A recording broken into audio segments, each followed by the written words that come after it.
glad Casey got paroled. He's out of jail. He's able to join us again. I'm excited.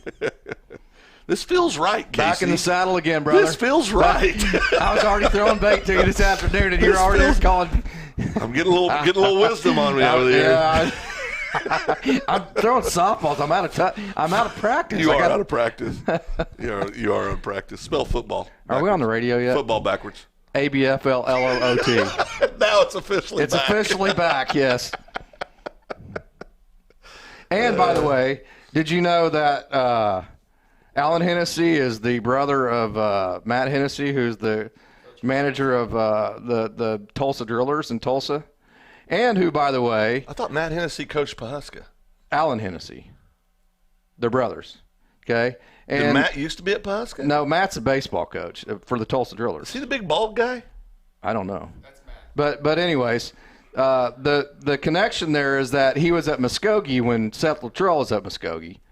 And so that's why the Drummond kid is going to UNT, because Luttrell's at UNT right now. Okay.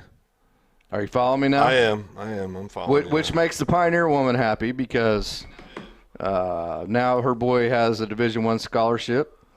And so Matt Hennessy is the head coach. Alan Hennessy. Matt Hennessy. I'm looking right Matt at Hennessy's the football coach. the football coach. Okay. Right. Yeah, that's what I'm looking at. Yeah. That's what I thought. I got a little connection with him indirectly. That will. Are we streaming? Oh Okay. yeah. No. Got to use the fancy words now. Well, Got to use the nice words, Casey. Okay, actually, I need to do an audio test real quick. boy. I don't want Chris to put me in jail. Well, he got put in jail. He'll do it. He got put in jail this year. Did he? You did No. jail. Hey, stand by. I'm going to cut and see if it goes. He cheated.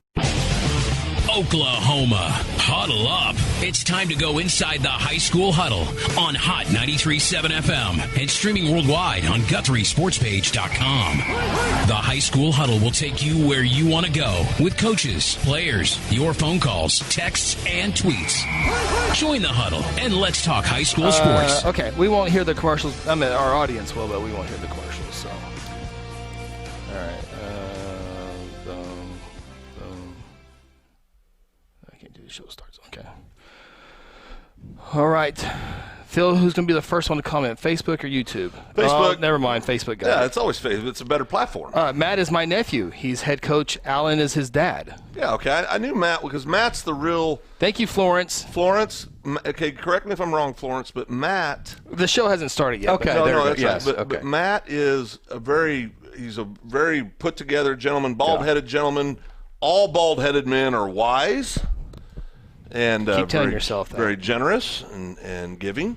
But I believe that's Matt. If All of I'm them? correct. Well, at least two of us, Matt and me. I mean, that's all of them. But Matt Hennessy is also a center for the Atlanta Falcons, in case anybody's curious. he was the real deal. Yeah. Yeah. And so his brother, does he have a brother that coaches baseball? Casey, is that what you were saying? I'm going to go ahead and back up, and I'm going to look that up before Retract I go. that? on. Yeah, Okay. because I know there was a Matt Hennessy that coached the Tulsa Drillers. Okay. I'm going to come down a little bit on the camera. Let me see here. Do we have any? You haven't shared it yet. No one. I shared it. Oh, you shared it? Alan graduated from Guthrie High School. Holy smokes. Florence is a wealth of information. Thank you, Miss Florence. I really do appreciate Scott that. Hennessy. It was just the a random Drillers. topic, and now Florence knows. I mean, it's like Now Florence says, no, he does not have a baseball brother. So thank you. Now, Florence how long's Matt been at Pawhuska as the head coach? this would be year like 3. I think 3 or 4, right? Yeah. Let me see if it mentions it in here real quick. Pawhuska. Have you shared it yet, Phil? I did. I shared I need it. all your fans to come I in. shared and it. Keep you. I don't know if I shared it correctly. I struggle with that. I know you do. Yeah. Matt Hennessy doesn't say. Well, I know a website that will tell me though. Stand by. Mr. Plagg joined us. Hi, Ron. 3 years. Miss Florence thinks it's been 3 years. I think that's about right. I would think that's correct. Yeah. And if she's saying it, then I believe it. Let me look here. Oh, I got it right here on Max Preps. Let me look here. He is Matt Hennessy. You like that site? I do. That site does nothing for me. What site is it? Max Preps. I like Max Oh, yeah. Preps. No, I like it. Yeah. Well, no, we don't have to. It did nothing for the 5A game, I can tell you that much. Matt Hennessy, this is his third year. Third year. Miss Florence is correct. So I never doubted you, Miss Florence. His record right now is A bunch and 10-0 right now. So he is 27-7 at Pawhuska. That's pretty good. And then, of course, he was at Muskogee. Let me look at Muskogee real quick, see what he did over at Muskogee. He won a lot of games over there, too. At Muskogee? Mm-hmm. Okay. What years was he as a coach there? I'll tell you in a matter of 5 seconds. Be curious to know. And compare that to what year Seth Luttrell. Matt Hennessy was there for 5 years, 2006 to 2010 at Muskogee. He was 34-23. That's not as good as I thought. No, but that's really good at Muskogee. Well, yeah. That's really good at Muskogee. I mean, Ron Lancaster was 22-13. Yeah. Boy, Muskogee. When I was in high school, they were talented. They had the receiver that went to OU. What was his name? Yeah. Didn't really pan out. No, not like people. I mean, he was on the team for a good while, but They had 2 Division I players that they year. sure did. Glenn Bell, was that his What's name? the kid at No. Muskogee that's going to O State next year? Play safety. Gentry's Booker T. I don't remember. Muskogee. I can look that up here. Hi, Jeff Taylor. We got 2 people on the stream that got good news today. Oh, boy. Ty Williams. Yeah, a city councilman has joined us. A school board member has joined us, and they don't have an opponent. Oh, is today the last day? Today was the last day. At 5 o'clock? You missed your Dadgummit, I meant to run against Yeah. Taylor. Oh, okay. yeah. Well, I told Jeff, I said, well, I'd run against Jeff, but I don't think I could beat him. And then I couldn't stand the embarrassment of losing to Jeff. No, I'm joking, Jeff. So, no, Jeff does a good job. Let me see here. Okay, this is good. Florence told us that he then went to Locust Grove after Muskogee. Locust Grove? Yeah. Oh, let me look up Locust Grove real quick. Hey, Greg Greg on YouTube? Facebook. My Greg's on YouTube. Who's your Greg? Gibson. Well, he's on Facebook, too. Good time. Oh, he's 2 places at one time. Two-timing us. Locust Grove, 2-timing. Locust Grove. Matt Hennessy was there for 6 years. He was 52-18. So what I'm taking from this, Matt wins everywhere he goes. Yeah, he goes. What I'm taking from this is Florence is really not educated on. She needs to be doing this show. Florence, we got an extra set of headsets if you ever want to come on here. We do have an extra headset. We do. And then we got wireless stuff there. So I'm trying to figure out. Let me see here. Oh, everyone gets to see the equipment. I try to hide the equipment. Yeah, you can't. I mean, there's only so much you can do, Chris. I don't think I can get with 3 shots. Oh, so Ron didn't draw an opponent either. He did not. That's good. Ron's done a great job on the school board. Neither school board member did. That's good. Who was the other one? Gina. Oh, good. I think we got a great school board right now. Personally, Well, there's going to have to see the equipment. I agree. I really do. I really do too. I think this is school board's as strong as any school I board totally I've agree. seen since I've been here. Totally agree. Very good. Of course, Facebook is delayed. If you want to see like just a short delay of like 3 seconds, let me give you the. So we can have instant replay tonight. Is that what you're saying? Here comes Chris's hatred of Facebook. Stand let's by. see. Let's go to Facebook. That's a 180 because he used to just want to be on Facebook all the time. Well, you got fancy. If okay. if you want to see a shorter delay, like 3 seconds, I put the link on our Facebook page to go to YouTube, and you get the information faster than. But like I tell everybody doesn't have YouTube. They don't know how to get on there. I just sent the link. But what if they don't have the thing downloaded? They might be on their computer. They can watch it. They can watch it on their TV. On You the can watch it Roku. on. You can watch it on TV on the Facebooks. How do you do that? You just hit a button and this little thing says screen, and you hit the screen. It goes up on your TV. It goes up on your TV. That's how I did. When Tanya does That's it how for me. that's how I did the 5A game last weekend. Yeah. The end of that game was amazing, Phil. Good Lord.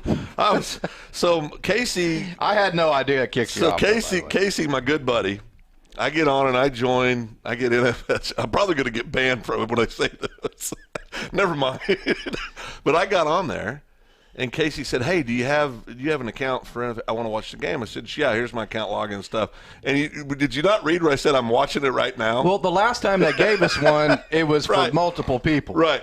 So we did that, and I'm all into the game, and all of a sudden I get this scary message pops up, says, "You have logged in 2 places. You are being." So I thought, I'm gonna let Casey watch the game. So I waited. I did. That went on for so I just you would have rather had that ace in your pocket than actually watch the end of the game. Maybe. Huh? So that was early on. So then I go back later and thought. So I said, you know what? I'm gonna kick him off and see if I can see the end of the game. So I kick him off. Now, what you don't know is T-Fred, our hookup at Bishop McGinnis. Okay. Everybody. Well, that's all right. Okay. T-Fred's our buddy.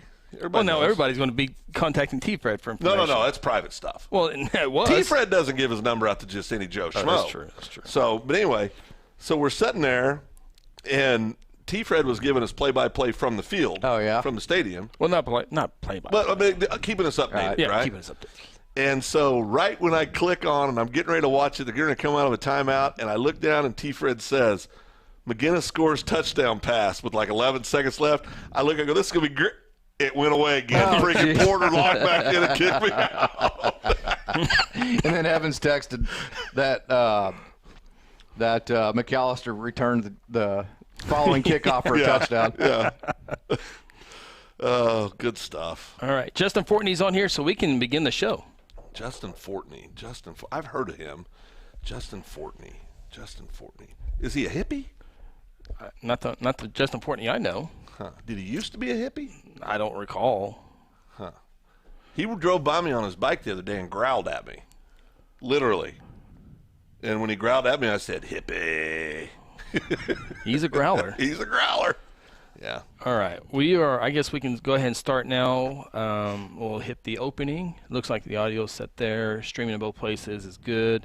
I didn't bring my fancy Stream Deck, so I actually have to click the buttons. Oh, boy. He's got that mouse that only he and Sam knows how to operate. Oh, yeah, the rollerball. Hold on. That's why Porter's only one channel. Figured it out. The rollerball? A cable must have hit this. I was like, why is Porter one side? I'm hearing myself on both sides. Well, I gotcha. That was. Hey, Jordan, our girl Jordan Leach, homecoming queen. Homecoming queen. It's definitely basketball season Mustang, that's for sure. Okay, we can officially start now because Miss Tina Smedley just joined. Tina Smed. T-Smed's here, so we can get started now. All right, I'm going to mute, and we're going to get the show started.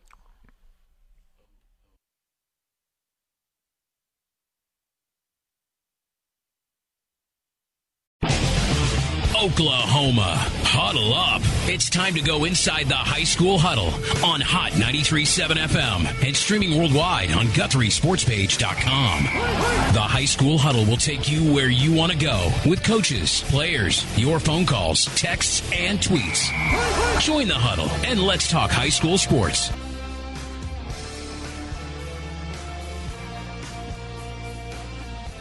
Here on Guthrie News Page. So glad to have you on this Wednesday night along with Casey Porter, Phil Nichols. I'm Chris Evans. We get set for week 15 of the high school football season. 4 state championships on the line this week. A couple more next week as well. 2 of them were last week, and so it is definitely that fun time of the season. Welcome aboard as we talk high school sports. We'll talk stuff off the field, on the field, and what we think coming up in the next couple of weeks. Can we start with the important thing? Oh, yeah, sure. Go ahead. Casey's back. He's back. Glad to be back. I appreciate you guys letting me hop on board and get to broadcast this weekend. Very excited about, I believe this broadcast crew is doing the audio for the 5A game. Is that correct? Of course, you're doing all the production for the video part of it for all the other games, but the audio part of it will be this crew, so I'm very excited to jump back in and feet first like we used to be, right? Yeah, this is a lot of fun. And what I like about this the most is we can pick on him. Oh, yeah, absolutely. Yeah, we can go after Chris. We can gang up now. Absolutely. And whether he admits it or not, he likes to pout about it. Oh, no, he does. Yeah. I do want to point out. It didn't take long. One new development, Casey, since you've been on the air. Jeff Chappell. Oh, okay. We all know Jeff. Oh, is he? Oh, yeah. Hi, Chris. Good evening, Mr. Chappell. Hope you're doing well. Jeff has gotten even meaner than he used to be in his advanced age. He's just not very nice. So the only person he'll talk to is Chris Evans, the star of the show. I bet he talks to Casey. Okay. I don't do all that fancy stuff, so there you go. I'll leave it up to you for that. Oh, Facebook broadcasts faster than Tube. That's as incorrect. I'm watching. Yeah. Well, I mean, I'm just telling you, your number one fan, Greg Gibson, said Facebook broadcasts faster than Tube as I'm watching both. I don't think that's possible. Refresh your screen. So basically, if you're wanting to watch on your big screen, YouTube's better. Absolutely. If you're wanting to watch on your phone or your tablet, then probably Facebook's better. I think so we got it all covered, right? I think Facebook's better because the first woman I loved other than my wife or than my mother, Missy is watching from California, and she's a Facebooker, so that's good enough for Fantastic. me. My sister's good friend. Had a wee bit of a crush on Miss Missy. As I say, Facebook has a further reach, but YouTube is a better quality, quicker, all that good stuff. So all right. Easier to comment on Facebook. Yeah, you got to have it. Well, for us old people. Right. Well, last week we had our 6A state championship games. We'll talk about those here in a little bit. Jinx beats Edmond Santa Fe 41-14, and Bixby takes down Choctaw 17-14. Ooh, what a game! But I guess the first thing I'd like to bring up tonight is after the celebration of the Jinx Edmond Santa Fe, there was pictures taken and put on social media and of the Jinx student body celebrating. And, of course, the social distance thing came up with a lot of students not wearing their mask.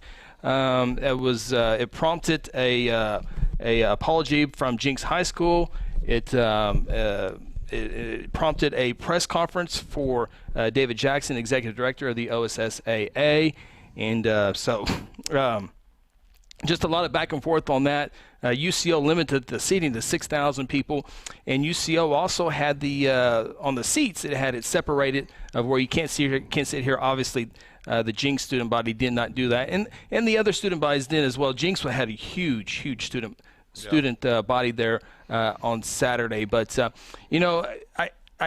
remember going over to my shoulder and telling you, Phil, we'll see this again. This is coming back here. I think the words were, oh boy. Yeah, boy. Look over there. Yeah, and so it definitely did. So OSSA is going to look to be a little bit more forceful as well as the schools. Were they going to hire people? Or are they going to? I mean, what? I guess UCO police. Or here's the deal with that. And you talked about our school board earlier today, and obviously they'll know quite a bit about this. Is you can't stop life. I mean, you just can't stop living, right? And you need to have things continue to move on. So you do the best that you can to make them as safe as possible. And I think people have done that. Now there are some unfortunate incidents that maybe you can't stop, but from an OSSAA perspective, I don't know that. Well, what do you want them to do? You want them to go run? You want them to go run people out of the stadium? Do you want to take a state championship away from a Jinx program? I mean, it's a tough scenario to be in. I think everybody is trying to do the best to walk that fine line between trying to continue on and have as much experience in life as you can while staying safe. Yep. And sometimes it's just impossible not to hop over that border, and it's unfortunate, but I don't really know that there's a solution to it. Well, this is what I will say. Being up there all last year, again this year, doing production, calling games for the state championships, the OSSAA has done a fabulous job. And I've been quick in the past. No doubt. I don't agree. No doubt. I mean, if I don't agree with something they do, I'm not afraid to say that. I don't know what more they can do. It comes down to personal responsibility at some point.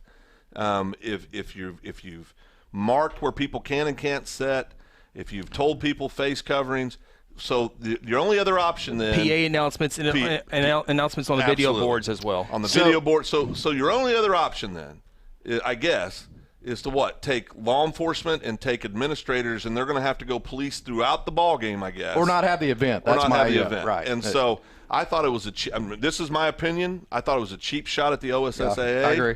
I thought it was silly, but some people are just looking to create a story. And here's the other part of that is, okay, you're down on the field without face coverings, which isn't good. I'm not saying that's a good thing to do, right. Correct? OSSAA said to wear face coverings, or suggested. Right. But you don't have to be on the field, do you?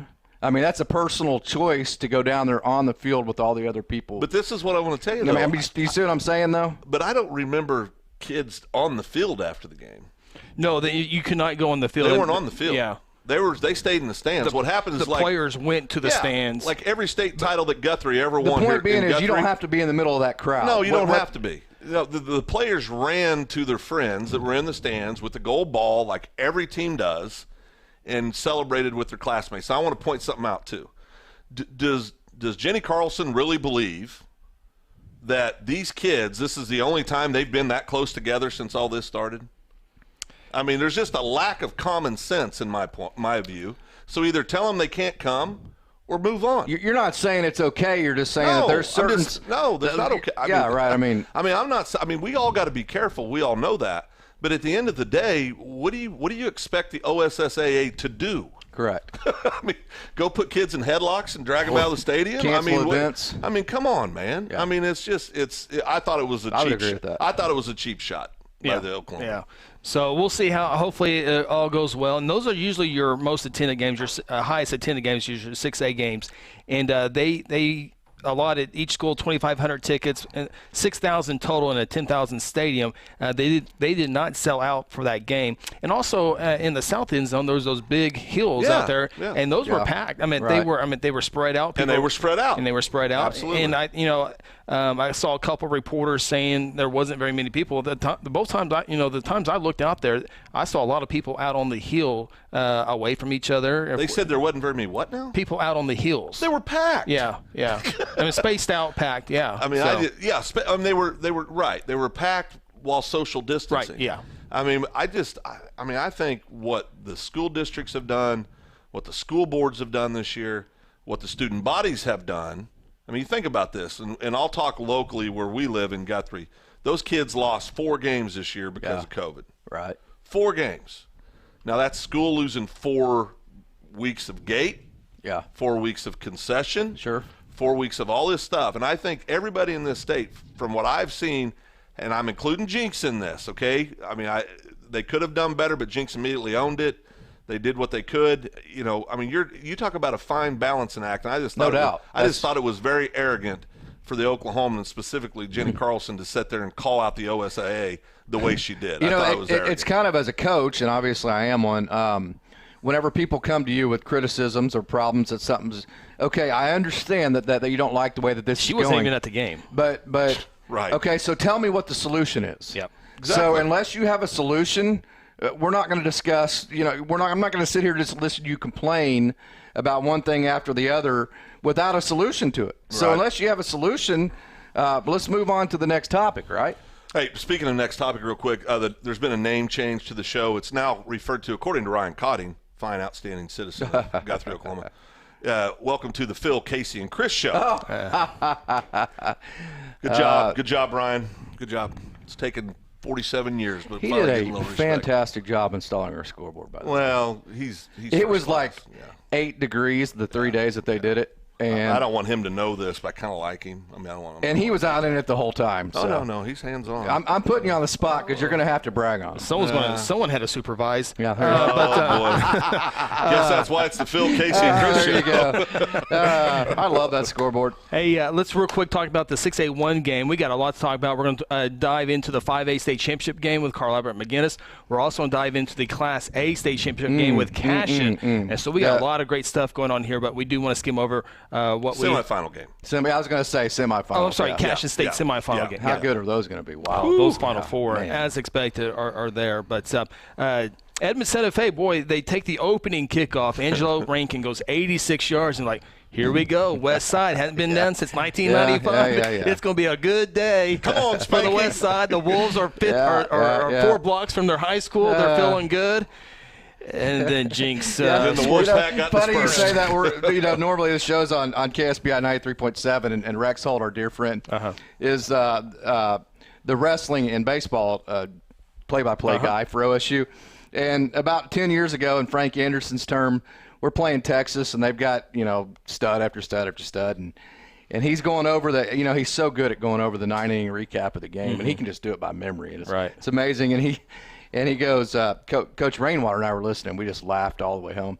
And he's going over the first inning, how OSU scored 1 run, and he's going through how OSU scored, and he goes, And after that, it was all Longhorns. That reminded me of this every time I see a game like that where an underdog team comes out with their hair on fire, and then all of a sudden, this Rankin kid, though, that took the opening kickback had an unbelievable game. I mean, he did it in all three phases of the game. He caught the ball. He ran the ball. He returned special teams. He played defense. I mean, this kid was everywhere. For me, I was most impressed with him on the field that day as an individual player. Played his heart out. Santa Fe got that 7-0 lead. Jinx scores 24 unanswered points, and then Jinx scored a touchdown about 9 minutes left in the third quarter, and everyone knew at that point it was ball game. Angelo Rankin. Hey, Phil, who did Jinx beat in the semifinals? I don't recall. You don't remember? Okay. Oh, we moved on from the second longest win streak. I don't care about anybody. 11-minute football. Listen, you get one chance. One chance. I brought him a state title, and they were. You did bring him a state title, didn't you? Thank you, And Casey. you faced adversity all year. All year. You faced it head on. Yeah. I mean it. Are you picking Alabama to win? Alabama win the national championship too? You going no. Wait a minute. When Phil got on the Owasso Ram, I picked him in preseason. Yeah, he got on the train before they had won anything. See, I'm glad you're here. See how this works? Did you pick Alabama in the preseason as well? Oh, okay. No, I want Nick Saban to lose every game he coaches. So are you surprised like the Yankees and Dodgers when they win the World Series? No. Okay. Sure was. So Jinx, they've won now 17 state championships, and so there you go. So 6-2 game was a good one. 17-14 final there. Bixby over Choctaw. Braylon Presley, pretty good. 33 carries, I think, a little over 200 yards, and I'll get him here exact numbers in a second. But I told you, Phil. I told you. You did. I watched that Stillwater Choctaw game. It was Stillwater Choctaw. Still the best game I've watched all year long. But I said they'd score 21 points, and they scored 17, so I was close. Yeah. The Choctaw is a group that, of course, they beat my Pioneers. But they are a group that, from an offensive perspective, the schematics that they put out there on the offensive side of the ball are high level. Yeah. I mean, they're like a motion offense in basketball. No matter how you rotate defensively, no matter how you line down to it, they have an answer for everything. They don't run plays, they run concepts, which means it's an either-or type deal, meaning either you do this or I do that. So it doesn't matter what you do defensively. Their quarterback always makes you wrong. And so it reminds me a lot of what McGinnis does in the sense that they read everything defensively, and they make it to where no matter what you do defensively, you can't be right. And so, I know Stillwater had fits with it, and Choctaw had a tremendous year. They had athletes all over the field. They had tremendous offensive scheme. Gave it their best run at it, but came up a little bit short. And it wasn't that long ago that Choctaw wasn't very good at football. No. Jake Corbin, the head coach there, won a couple times with Carl Everett as a player there, and so he's brought a really good attitude to that program. And again, 6-8-2 came about in 2014. Choctaw, obviously one of those teams that have excelled as of late with the smaller class. And Choctaw is one of those bedroom-type communities that, of course, I'm a baseball coach, and when I think of that area, I think of baseball first, or wrestling. But it's one of those communities to where if you actually do get it going, when people move to the Oklahoma City area from whenever they get a job in the city area, they have their choice of anywhere to live, right?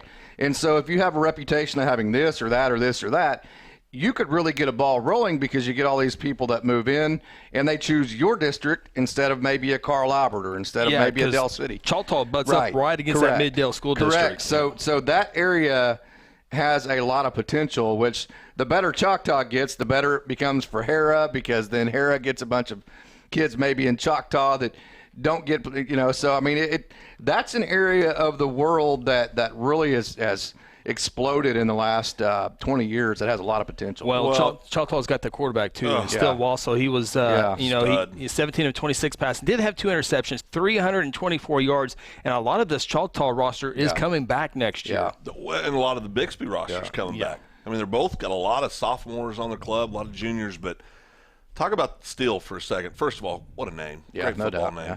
But 6'3", probably 6'3", 6'4", big, strong sophomore kid.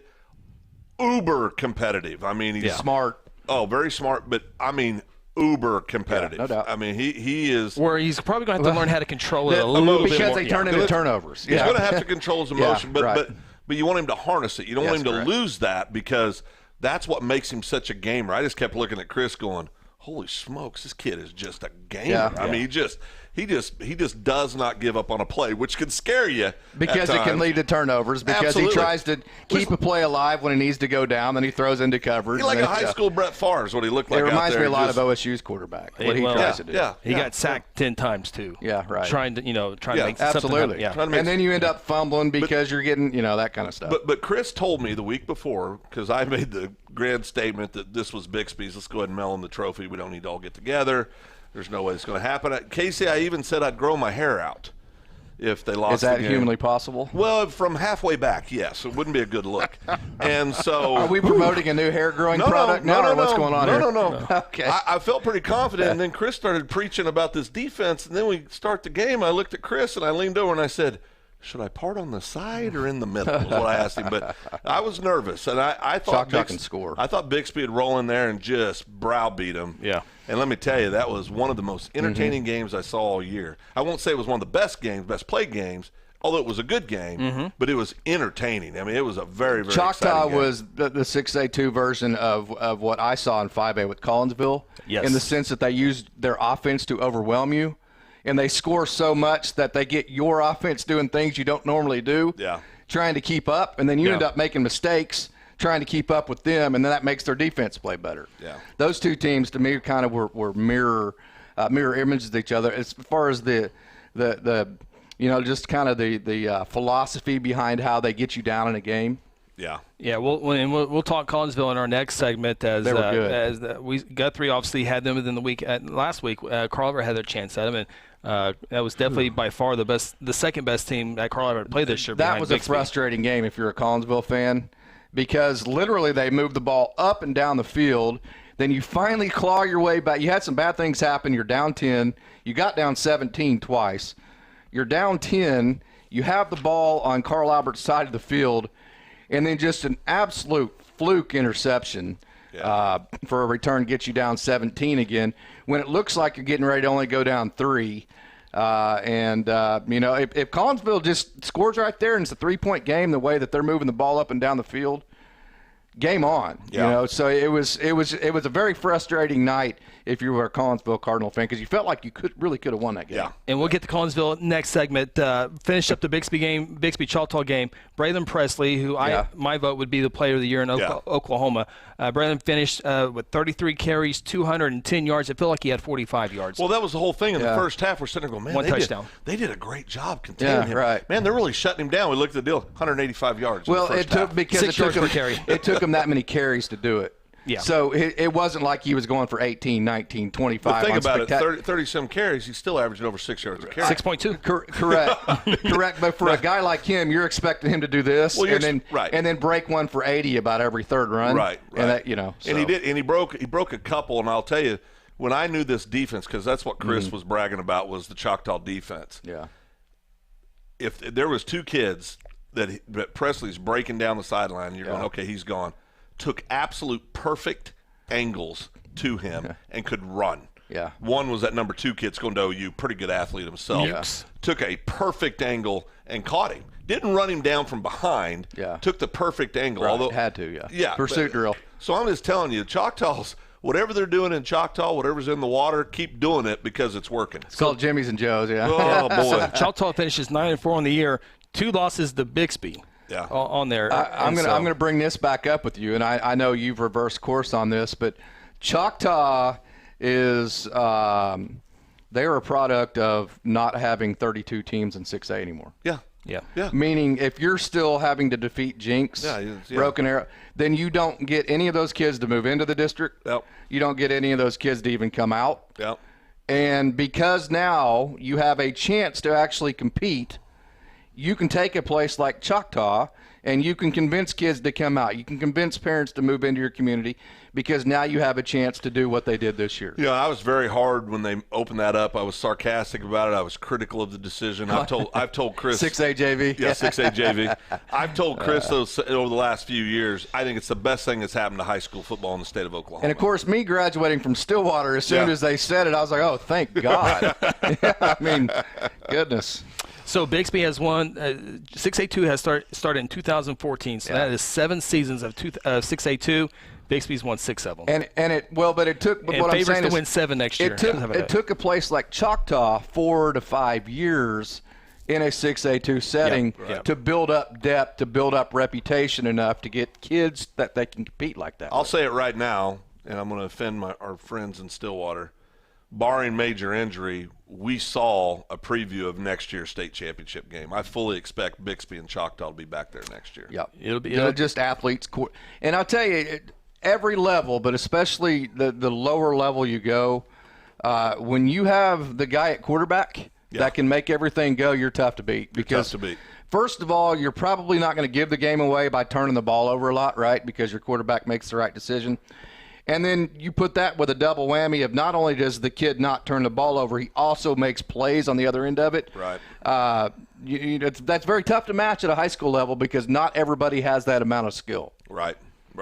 And the other thing that stands out when you watch a day of 6A1 and 6A2 football, the depth, the severe difference between 6A football and 5A football. Yeah. I mean, it is miles of difference between the two. I think part of that too is that 6A teams spread the field a little more and throw the ball around. No doubt. It's more of a college-looking game. No doubt. Whereas 5A, grind it out. We're going to have tight ends. We're going to have fullbacks. We're going to run the ball. We're going to. And we've talked about that. If you're a 5A team that can spin it, you're at an advantage. Collinsville. Yeah, right. You're at an advantage. Even like the Tarman kid at McGinnis, not a great passer. He's not going to play quarterback at all in college. No, threw for over 2,000 yards Good this year. numbers, great numbers. And he's not a great passer.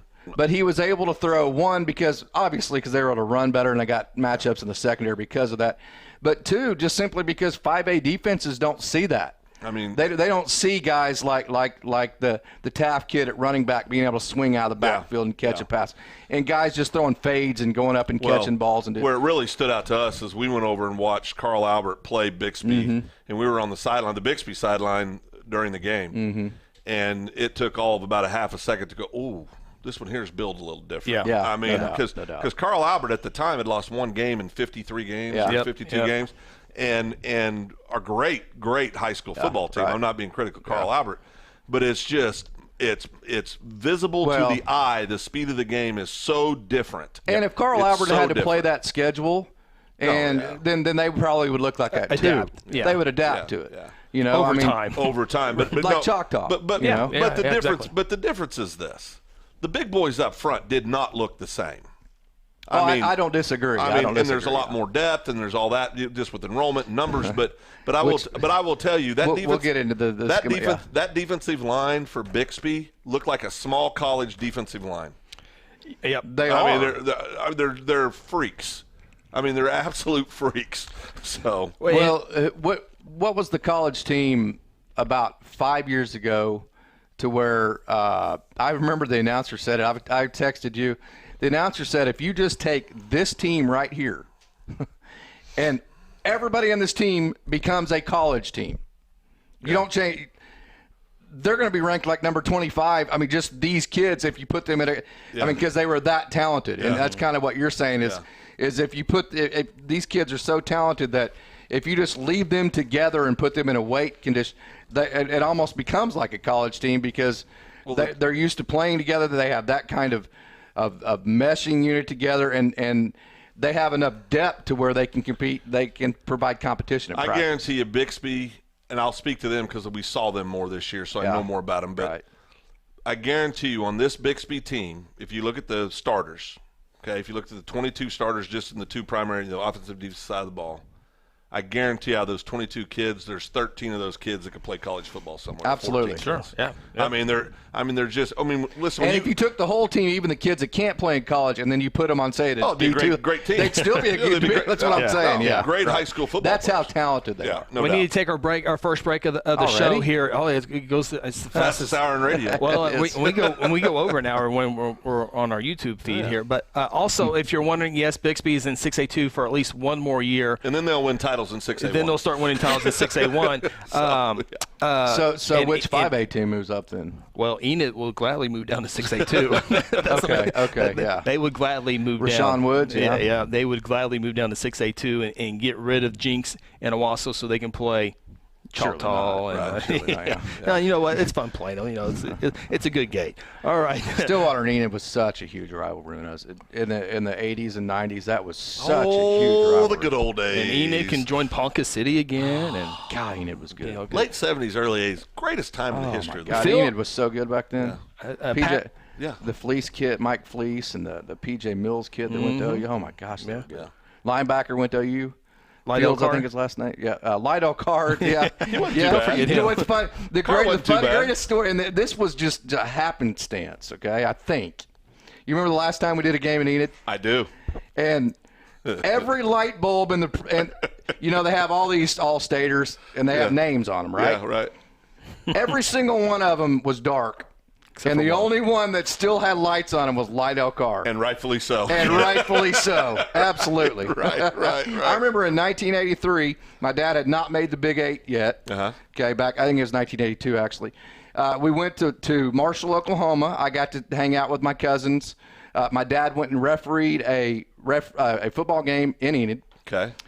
He came back that night, picked us back up in Marshall, and he said, boys, I saw the best high school football player I've ever seen in my life. Wow. I said, what's his name? He says, Lydell Carr. Yeah, your dad's seen a few. He said, remember that name. Your dad's seen a few.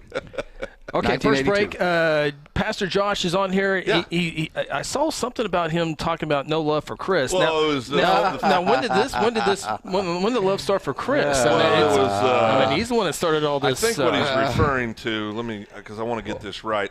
Phil and Chris live. Josh, Phil and Chris. Oh, okay. All right.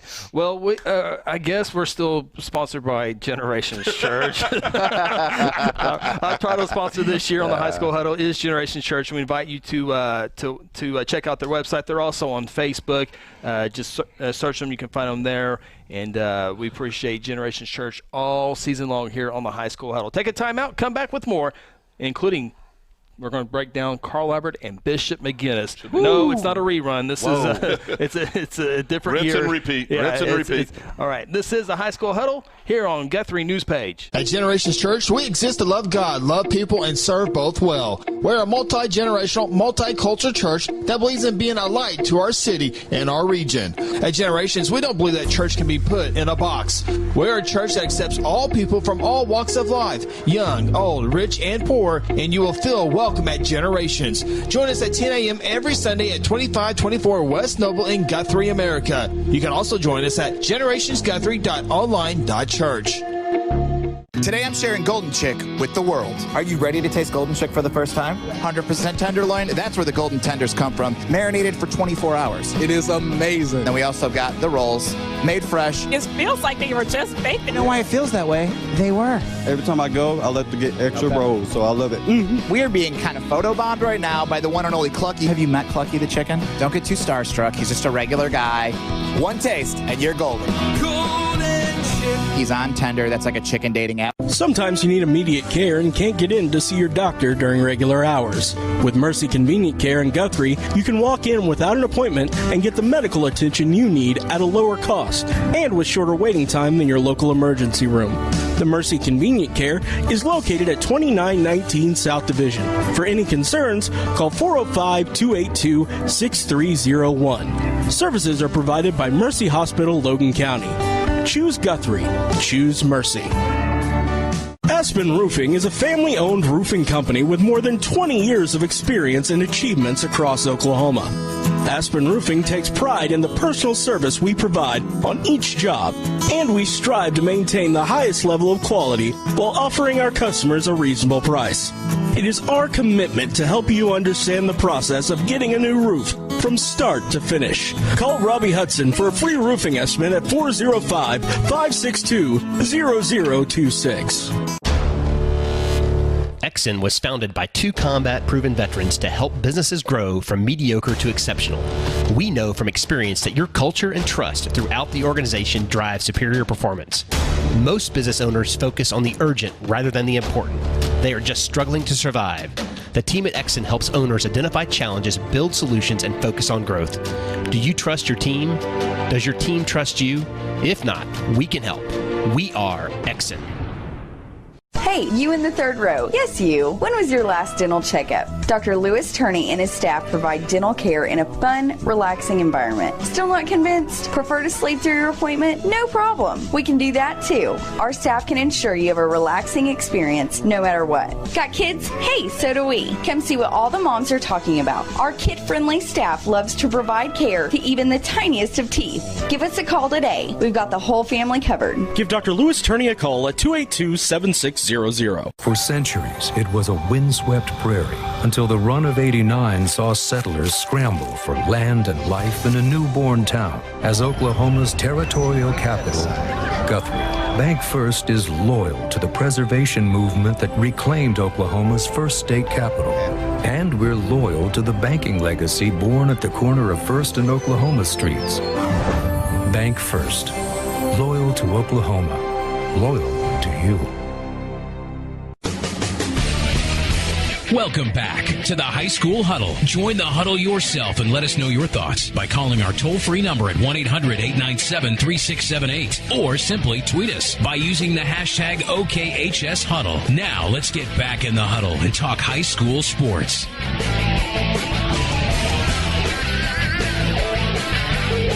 High School Huddle here on Guthrie News Page. Glad you have us here on this Wednesday night. Casey Porter, Phil Nichols, Chris Evans with you. Segment number 2 of the show. We're going to dive into Class 5A football. Let's do it. And you know what? This is a matchup.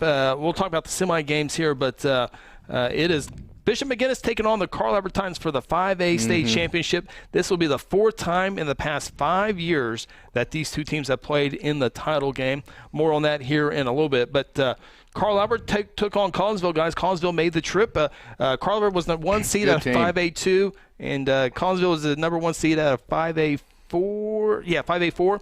And so they had to flip a coin. To see who was going to host. And, of course, Carl Albert, and might as well win the coin toss. Everything. Yeah. Might as well win the coin toss.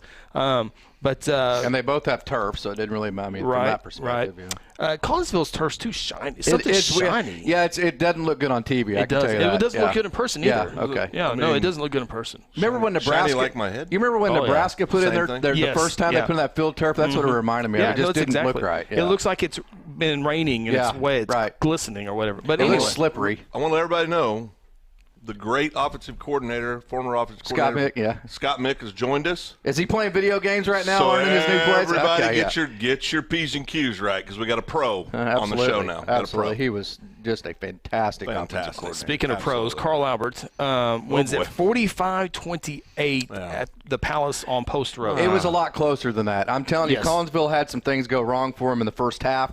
They got behind 17 twice. And they really got their mojo going after halftime. They got it down to 10. They got the ball back. They're on the march. Yep. And then they just have a just unfortunate, just unlucky break that goes back for quite. So instead of being 3. You'd have to tell me about it. I wasn't semi-labeled along. We're not going there anymore. So instead of it being 3, now it's 17 again, and that kind of bursts their bubble. Although they continue to score even after that. But I'm just telling you right now, Carl Albert is glad they don't have to play that game again. Because it just kind of got, I think it took Collinsville a little bit to get adjusted to Carl Albert's speed. Then once they did in the second half, they were poised to come back and possibly win that game. But it was going to take everything to fall right, and it just didn't quite do it. Sure. Just an easy up. Just watching it without digging too far into it, Collinsville can never get within one score. It was all 10 points. They just couldn't get. That's what I'm trying to tell you. They were getting ready to, and then the turnover happened, and If they would have scored on that drive and made it a 3-point game, yeah. Of course, they couldn't really stop Carl Albert in the running game or really much of anything Carl Albert was doing. So Carl Albert may have came right back down and scored, made it 10 again. Who knows? Right. But if they could have made it 3 on that drive, I believe it was right at the beginning of the fourth quarter, I think they might have had a chance to win that game, but that was pretty much the death nail for them. Of course, Collinsville the week before they beat Guthrie 41-24. It was What's a 27 quarterback's name. It was a 27-24 ball game. Right. Collinsville's quarterback, the running back is Gilkey. Yes. Is it Barnes? I'll get it here in a second. That dude Carney. can play. Carney? That kid's good. Is he a junior? He's I'm telling you right now. They're all coming back. If I were to ask you who the fastest team in 5A is, who would you say? That I've seen? Yeah. Well, you haven't. No, in 5A. You haven't seen Carl Albert. But wouldn't you agree that Carl Albert's probably I saw Carl Albert. Are they the fastest team in 5A? Yeah. And I'm telling you, this kid was running away from Carl Albert on several different occasions. That kid can play. The Collins. I mean, there were times where he was untackled. They couldn't tackle him. I think he's just a sophomore. That kid's a stud, man. I was totally impressed with him. They have great scheme. They have great pull scheme. They have, they remind you a lot of McGinnis in the sense that everything obviously revolves around their quarterback. Their quarterback, nothing is predetermined. Their quarterback is reading somebody on the defensive side of the ball every play, and he makes the defense wrong every time by making good decisions, and then he's athletic and good behind that. So, I mean, that Collinsville offense is tough. Well, and they brought in a coordinator for the his first year to be a coordinator at Collinsville. And if I remember my game notes when Guthrie played Collinsville, I think Collinsville in 2019 had one passing touchdown all season long. And then Collinsville this year had at least one passing touchdown in every single game. Yeah. And Kevin Jones, that has been there 11 years at Collinsville, has done a great job of building that program. He took over, and they were, the first couple of years were a ho-hum. But of course, 2 years ago they had Boomer, so they were throwing to him some. And so that program has continued to get better and better and better. And they'll be one of the favorites to be in this situation again next year. The ability to throw the football or to run enough. You don't have to. I mean, you don't have to be Mike Leach air raid, but you have to be much like McGinnis. What makes them so dangerous is that Tarman's not necessarily a great passer, but he can throw the ball well enough, and he has a couple of targets that are good enough, including his running back that they incorporate out of the backfield, to where you can't just key in on him. Yeah. Once you do, you're matching up outside that you're going to lose defensively, and so they can throw the ball well enough to keep you off balance. Right. And I know we're going to break down the McGinnis game, so I'll hold my thoughts on Tarman for that time. But the numbers he put up, which we'll talk about here shortly, school records, are unbelievable for this year. So I don't know how he's not getting any more offers. Well, I mean, I don't. He got the preferred walk-on at OSU. Yes. I know Navy's talking to him. I know UCO offered him. But I mean, he's a phenomenal football player. What do you think his foot speed is? What would you say? He's probably a 4.55 kid, probably. Yeah. So he's probably an inside receiver. Yeah, that's what I think. But he's a 4.55. So it's one of those measurable type deals. And he can make people miss. Chris put it the best. Chris put it the best that I've heard of it. He said, "All I know is that I see a bunch of good athletes at the 5A level, and none of them ever tackle." That's right. You're always leaning forward. Andrew Carney, quarterback at Collinsville. Yeah, he's sophomore, good. right? That kid's good. I think that's right. Yeah, sophomore. Yeah. Kid's good. So Carl Albert advances, and we'll talk about the Carl Albert McGinnis game here in a minute after we talk about McGinnis-McAllister. And McAllister, they had that. You talk about Brian Pratt. They were running or in state championship games just a few years ago. Brian Pratt leaves, goes to the coach out of state, and McAllister goes to like 0-10, 1-9 type season. They were bad. And new coach comes in and gets a overtime victory over El Reno, and then almost pulled it off. They led most of the time. They led at halftime at McGinnis, and McGinnis throws a long pass down to Limber, who makes a great catch, and then scores the go-ahead touchdown. Less than a minute left in the game, and McAllister was a minute away from going back to the state championship. Yeah, that was a game to where, McAllister about 3 different times had the lead with only a 1-score lead, and you're thinking, well, if McGinnis ever gets the ball back, with a chance to win with any time on the clock, they're going to go down and win because Tarman's just too good. And McAllister just kept playing keep away. I mean, there were like 2 or 3 times where they'd get a holding penalty and be like 2nd and 21. Yeah. And then their quarterback would just run around the edge and get 13 yards and it'd be 3rd and 8, and then all of a sudden they'd get 9 and they'd get a first down. And you're going, okay, well, they have to win now because, I mean, they've had 3 or 4 chances with penalties to not get a first down here, to give the ball back to McGinnis and let McGinnis go win. And they didn't do it. And so that entire time I'm thinking, well, McGinnis, they're going to pull something out of their hat. And then whenever you kept seeing the quarterback kept running the ball and then they would complete a pass every now and then and kept getting first downs, when McGinnis got the ball back with 40 seconds left and like 70 yards to go, I knew it was coming. And then 3 plays later, they still really hadn't done a whole lot. Yeah. I didn't think it was going to happen. I did. But it surprised me. But when you have the best player in 5A, which I believe Tarman is. Not most talented, best player. He'd be up there for one of the most talented, too, yeah. I mean, that kid's a freak athlete. I mean, I've seen him play defensive back. I've seen him play wide receiver. I've seen him play running back. I've seen him play quarterback, obviously. I've seen him return punts. I've seen him return kicks.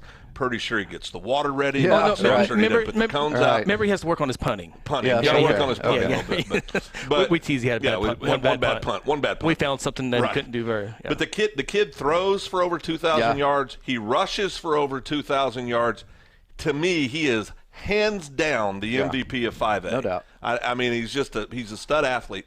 When he's on the field and he's healthy, and he's touching the ball, they got a chance. Well, he touches it every time. He's a quarterback. I mean, he's special. He's special. I can tell you real quick, to finish up on the Tarman deal, and we're going to go back to it here in a second because I got McAllister questions for you.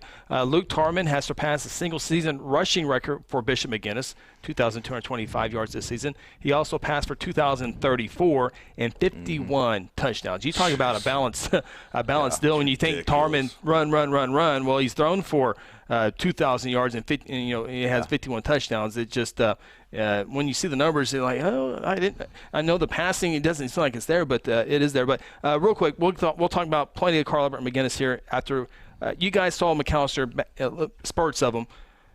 What makes them good? Where they well, I can tell you this: their defensive line was very quick. Yeah, and they I don't want to get too geeky with it, but they do what they call cancel gaps with their quickness. They just kind of get in gaps and create penetration from that perspective. Is that like a toothpick? You get in the gaps of your tooth? I think so. I played football my whole life, followed it my whole life. I don't know a damn thing he's talking about right so the toothpick in the gap. So in essence, what they would do is they would take, no matter what you're doing, they would take all the gaps in the middle of the field away, right? So Tarman's having to bounce the ball outside. Now so they kind of funneled him that way. Does that make sense? Yeah. The 4 minutes I saw the game that Casey didn't have me blocked on my own subscription.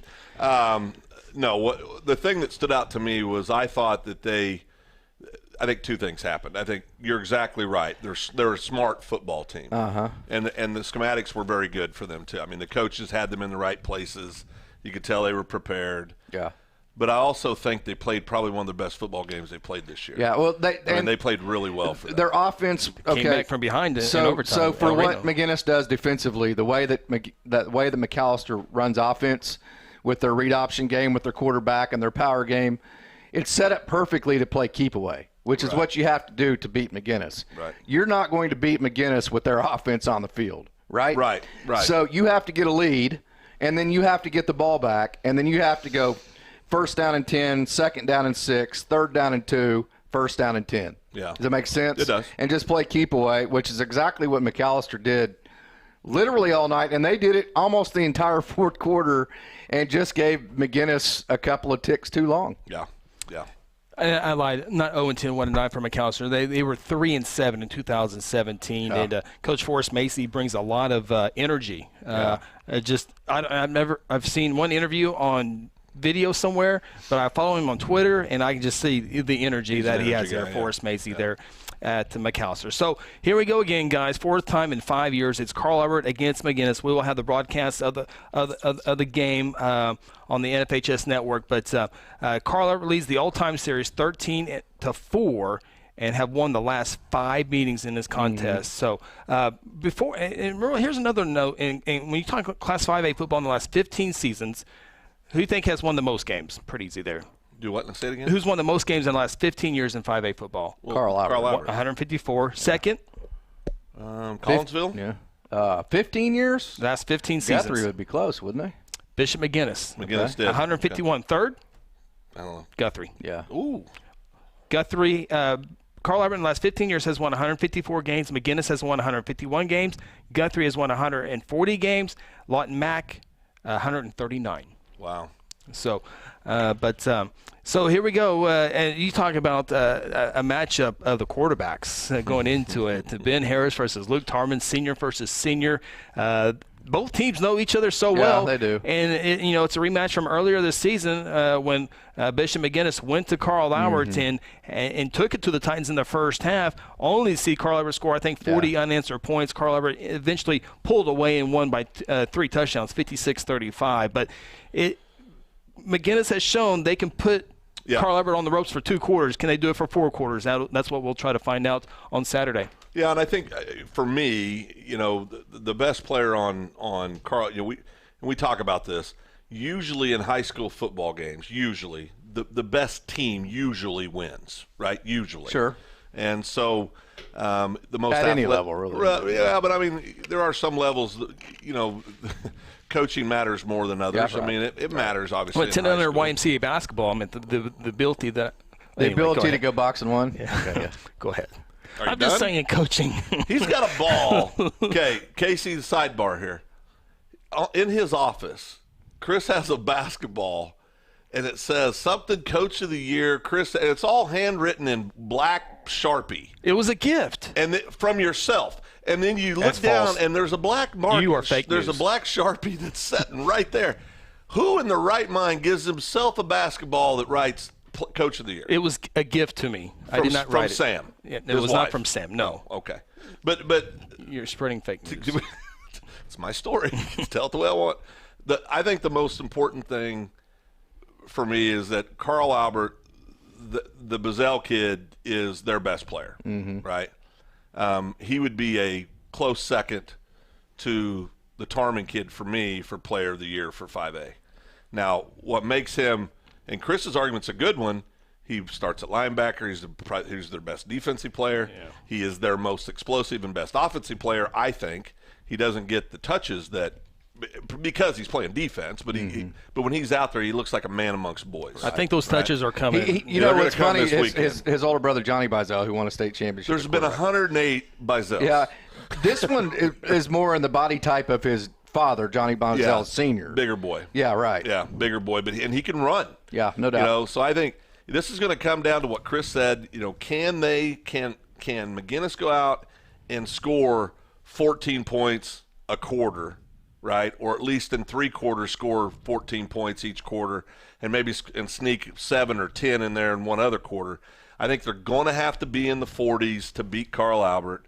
I think Carl Albert is, on both sides of the ball in 5A, they're loaded. But McGinnis, this is a state championship. There's not going to be anything left. They're going to, they're going to go. Both sides are going to be letting it all hang out. Should be really entertaining. And neither team disguises really what they do. McGinnis is going to line up in their 3-4 defense. Carl Albert's going to line up in their 4-2-5 defense.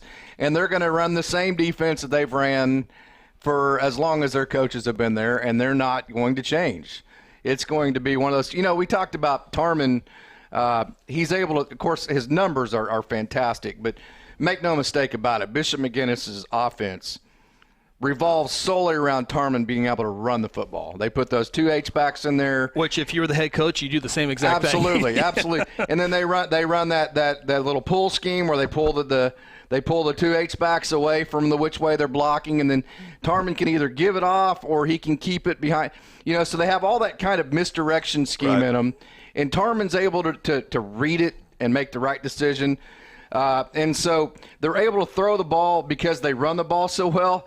Carl Albert's almost the exact opposite. Ben Harris gives you just enough running to complement the way that he can throw the ball to some of the great receivers that they have. And now that Ben Harris is in the playoffs, he's running more. You protect him in the regular season, but now it's all on the line in the playoffs. You're going to run him a whole lot more. What McGinnis can almost do, 200 yards rushing last week. What McGinnis can do is that they have the ability to possess the football. You mentioned scoring, and I don't disagree with you, but I think they want to go kind of like what McAllister did to them last week.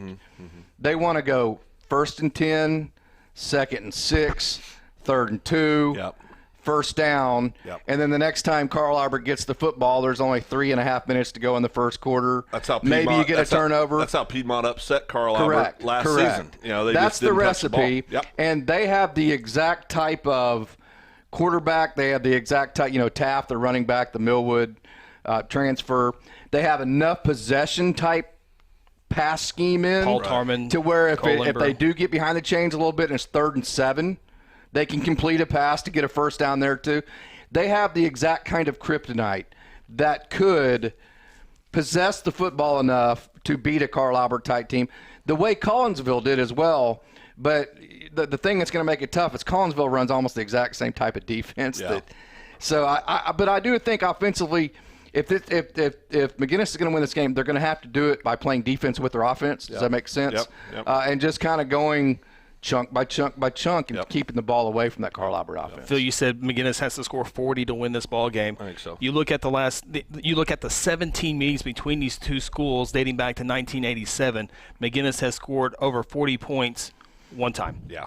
And that was back in 2012 when they beat Carl Albert 42-32. So, see, I don't think that's, if you were to ask McGinnis, I don't think that's their goal is to score 40. No, I agree. Their goal is to score 21, which means they have the ball the whole game, and Carl Albert doesn't have the ball enough to score more than that. Well, and then they're going to have to hope for some turnovers, some things along the way, because the real question is can McGinnis's defense slow down, get a couple breaks, force a turnover here and there, do some things defensively to control that ball, control the Titan offense as well. They're I mean, I don't think it's any secret that the most well-rounded football program in 5A is Carl Albert. I think we all would agree with that, right? But again, it's championship Saturday. Everything's on the line, so you're gonna see everything. So that's why I think it's going to take. I think you're going to need to see a block punt. I think you're going to need to see maybe a special teams touchdown. I think you're going to need to see those things, on both sides. But bottom line is, two great football teams should be a heck of a game. In the same district. To give the viewer just kind of a visual of how these two teams play. When you look at Carl Albert's offense, as I kind of broke them down a little bit on film, they are literally a carbon copy of the way OSU ran offense last year. They run a lot of that buck sweep. They run zone. They get to the edge, and then they have a single receiver. They'll run like a trips formation, have a single receiver, and just throw him slants and quicks and fades, and he's going to out-athlete you. Yep. And then if you roll over, so they play football just like OSU runs offense in that term. And then if you want to kind of give a visual of McGinnis, if you've ever seen Auburn play where they run all that read option stuff and it almost halfway looks like single wing football with a little passing behind that, that's how McGinnis runs offense. So two very modern both offenses, two very modern defenses, the way they play. LSU, they modernized that match defense to get it to combat the RPO game. Right. So their players weren't in conflict. High schools have kind of mimicked that. Carl Albert's gone to that what they call that threat, Saban calls that three-match defense, which Carl Albert runs, which is kind of a kryptonite for the way that McGinnis runs offense. So it's a very intriguing matchup, not only from a athletic perspective, but it is going to be a very big-time chess match, especially when Bishop McGinnis has the ball. Right.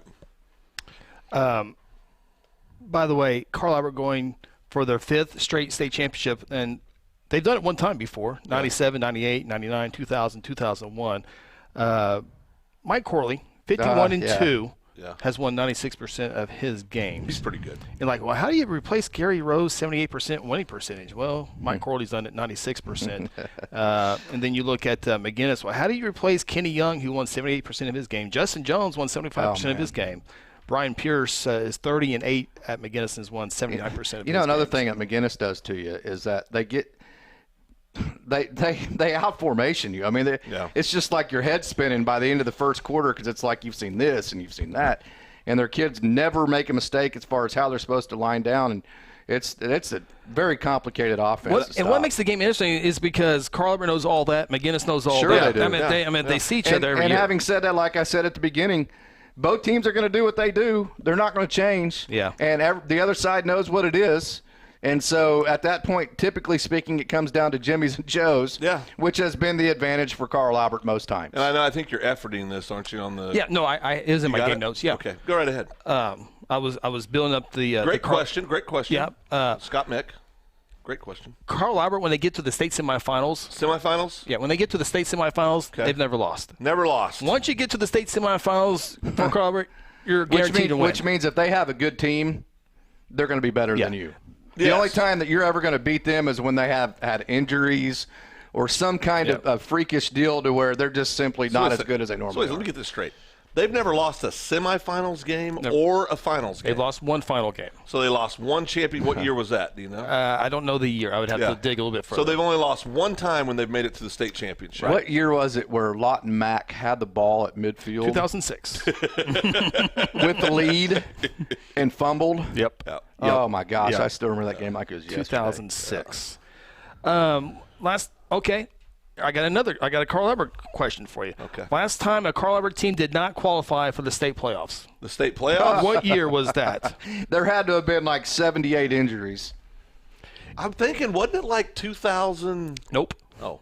Wasn't it like 1970? Before Craig Strickland played quarterback, I'm guessing. 1980? Nope. What Wasn't year it did in the Craig 90s? It was in the 90s. What year did Craig Strickland graduate Carl Albert? 95, 94. So subtract 4 years from that, it would have to be the year before that, 1990. It might have been 93, I think, was his last year. It would so 90, subtract his 90? career, how many years he played quarterback, and it had to have been before that. It was 1994. Yeah. 1994. Who was the head coach for Carl Albert in 1994? It was one. He lasted 1 year at Carl Albert. Is that the guy that had a kid that played quarterback at Tulsa?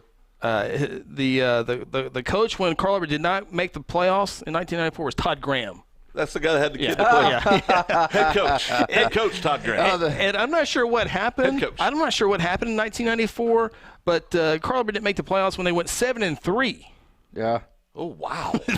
So the year they don't make the playoffs, they go 7-3. Guthrie had a similar year that in 2001 where Guthrie went 6-4. Yeah. And then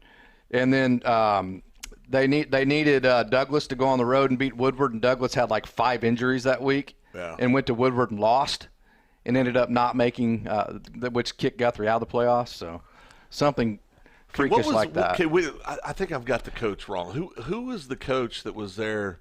Was it Smith? Was there a Coach Smith that had Carl Albert? His son played at Tulsa, was a quarterback. Paul Smith? Huh? Paul Smith? Yeah. I thought he was an Owasso. Owasso. He was also at Deer Creek. Right. No, I'm saying is his dad would introduce himself as head coach. I don't think that was Carl Albert.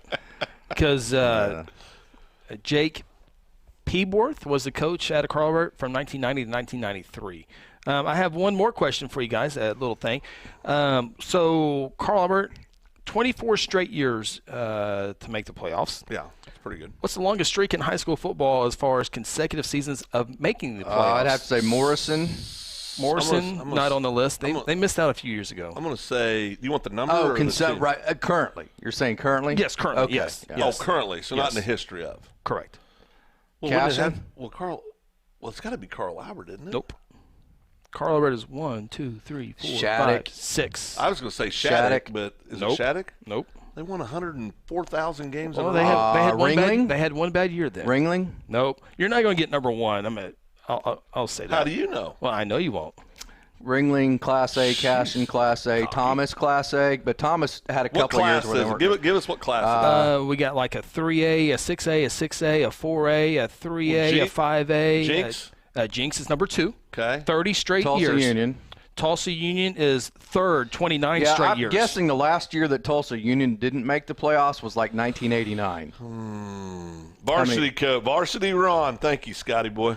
Varsity Ron Smith. Varsity Ron. Okay. Varsity coach. Varsity head coach. Ron Smith was the football coach at Barnoldsville for a while. What class is it? I don't know. Threw the ball quite a bit. Is it Clinton? Clinton is not on the list. Clinton just missed out a few years ago. Oh, okay. Yeah. Let me see. Weatherford? What is not Weatherford? We could cheat and look at his. Well, don't do that. Oh, okay. Don't do that. 3. I can't think of. I can't. Is it going to be something like Davis or something like that? It's going to have to be something. Well, one of them's kind of like that. We did 1, 2. We already got 2 and 3. We already picked them. Yeah, you already got 2 and 3. Yes. So we're searching for number 1, which you say we'll never get. No, you won't get it. Did you know it before you did research? No, I did not. It made sense though, but okay. I did not. Who is it, Chris? Cassia Hall.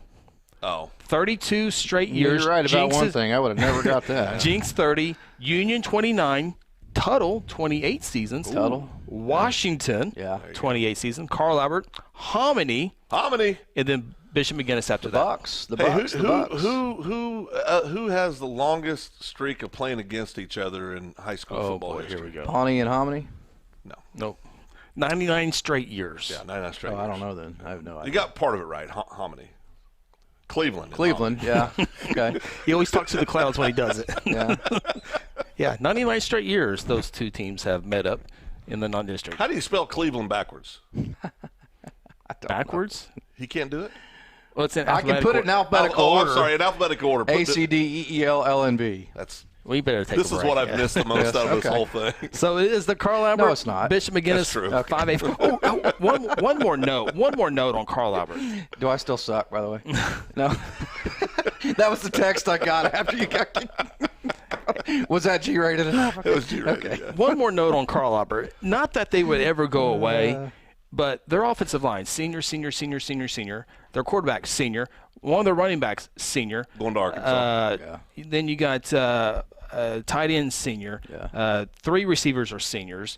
Bazell comes back. Two other juniors on offense are coming back. You look at Carl Albert on defense, senior, junior, senior,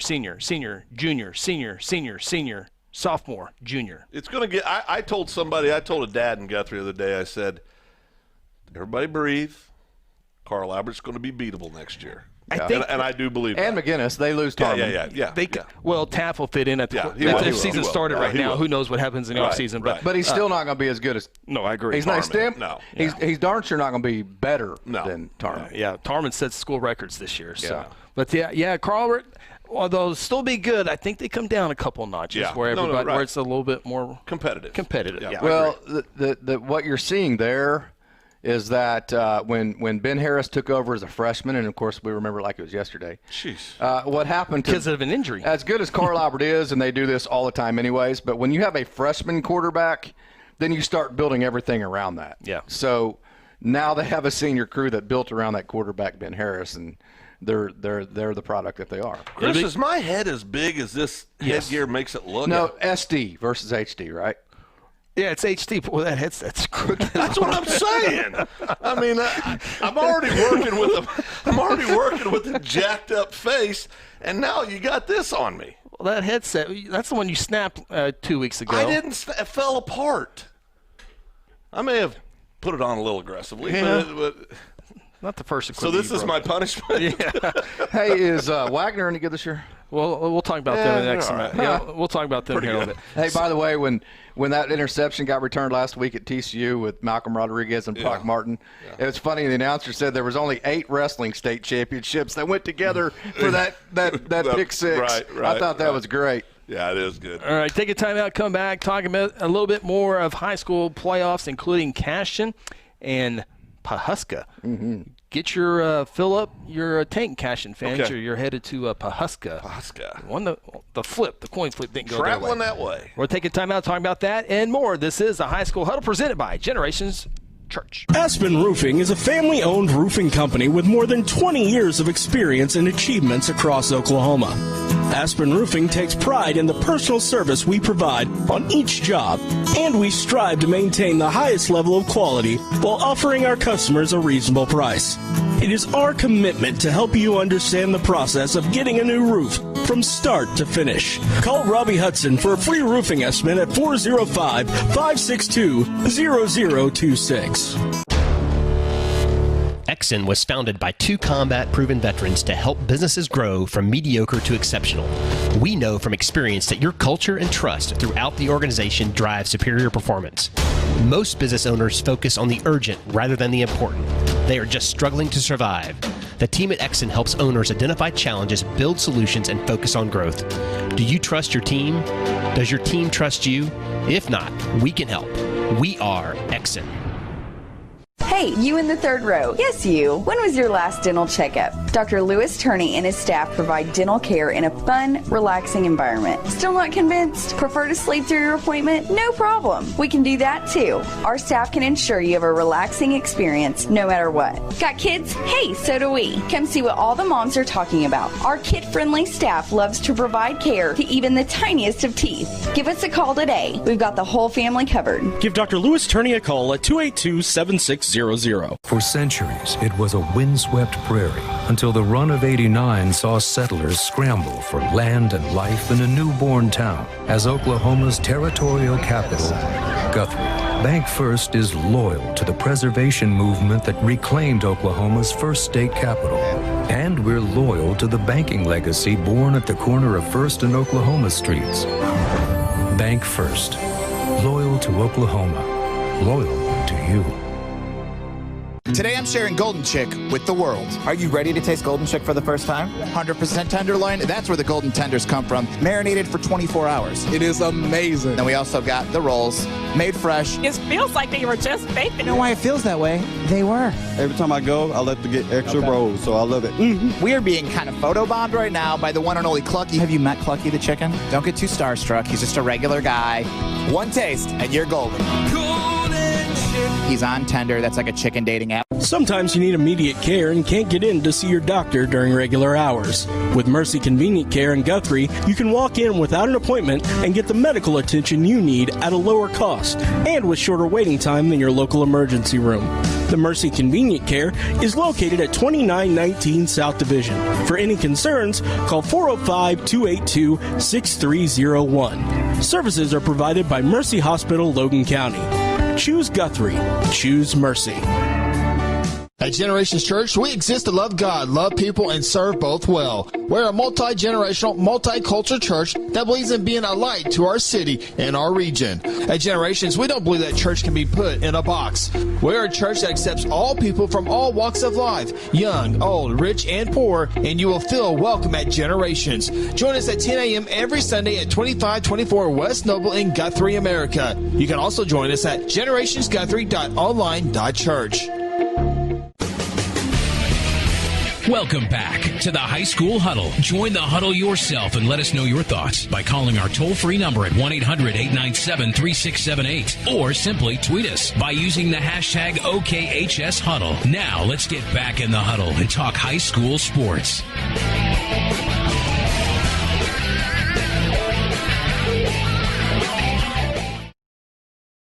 Presented by our good friends at Generations Church over on the 2400 block of West Noble. Just, Generations Church on the right side. You got the hospital on the left side. All out there. Pastor Josh Seabolt and crew. Generations Church. Find them online. Also on Facebook. Sunday morning services. If you can't make it inside, they do stream those live on Facebook. So check them out. And thank you to Josh and everybody out there for our title sponsor of the High School Huddle here in the 2020 football season. And we got this weekend left of high school state championships, and then next week 2 games left. And remember, everybody made the playoffs this year, so the playoffs were extended 1 week. Right. So you'll have teams that will play, well, depending on how COVID went for them, but there was 16 weeks of this season. So Class 4A football, it was a good one. I was actually able to watch this one on Friday night as Clinton went to Blanchard. Big 4A showdown there, and old school football. Casey, 10-7. Clinton came away with the victory. That game was played in Blanchard, and of course Clinton knows all about getting to the 4A state championship, one of those storied programs in Oklahoma high school football, and the Tornadoes are playing for a gold ball. They sure are, and congratulations to them. Of course, Clinton, we talk about a lot in the college game, the difference between blue blood programs, like OU being a blue blood program, Alabama, LSU. Make no mistake about it that Clinton State. Clinton is a blue blood of high school football in Oklahoma. There's absolutely no doubt about it. The Red Tornadoes and the Red Tornado Bowl that they play down there in, they take pride in everything that they do. So it's always fun whenever you have, that's kind of what's fun about the Class A games this weekend when you look at Thomas and and Cashin and Pahuska and Ringling. Yep. You've got the blue bloods in it, which it makes for some really fun matchups. So when you're talking about Clinton taking on Wagner, who's been the best team in 4A, Kingfisher may have a little bit to say so about that. I know Wagner probably last decade. Yeah, but you're talking about a heavyweight matchup, which makes it fun. But you're talking about a Clinton team that had a big win last week, but you're also talking about a Wagner team that has outscored its opponents this year. You guys ready? Yep. 547-74. Is that good? That's real good. That's good. Yes. Okay, they beat Tuttle in week 3, 21-14. Mm-hmm. Okay, they beat Tahlequah 22-10 in week 5, and beyond that, it's been 70-10, right, 58-6. Right. I mean, it's been that dominant. That's how good Wagner is this year. That will be a tough, tall chore for Clinton. Yeah, no doubt. Yeah, Clinton's won 16 state championships in their school history, and by the way, Carl Albert has won 15 state championships. So that kind of tells you how those football programs. Oh, by the way, a side note: Carl Albert football team is trying to go one past their cheerleading team, who has won 15. I mean, that's homework. That's Palace at Post Road. Yeah, cheerleading team at Carl Albert's won 15. Football team's won 15 at Carl Albert. So the football team's trying to go. Well, what if the girls win? Well, that's a valid point. Right. I think that's already happened, but I'm not sure what happened. But anyway, Clinton. Clinton 8-3 on the year. They lost to Bethany, Heritage Hall, I believe, and Hera. Okay. So they're kind of one of those teams that have just kind of lurked. Yeah. And then got hot at the right time, play the right style of football to win in the playoffs. Kind of like we talked about with McGinnis. Yep. Don't turn it over. Run the ball. 1st and 10, 2nd and 6, 3rd and 2, first down. Yep. So. Who knows? I mean, that's why you play, right? Right. Yeah. Clinton also had a victory over Poto, another team. Poto was in the state championship a year ago, and Clinton won that game over Poto 17-10. Poto Pirates? Yeah.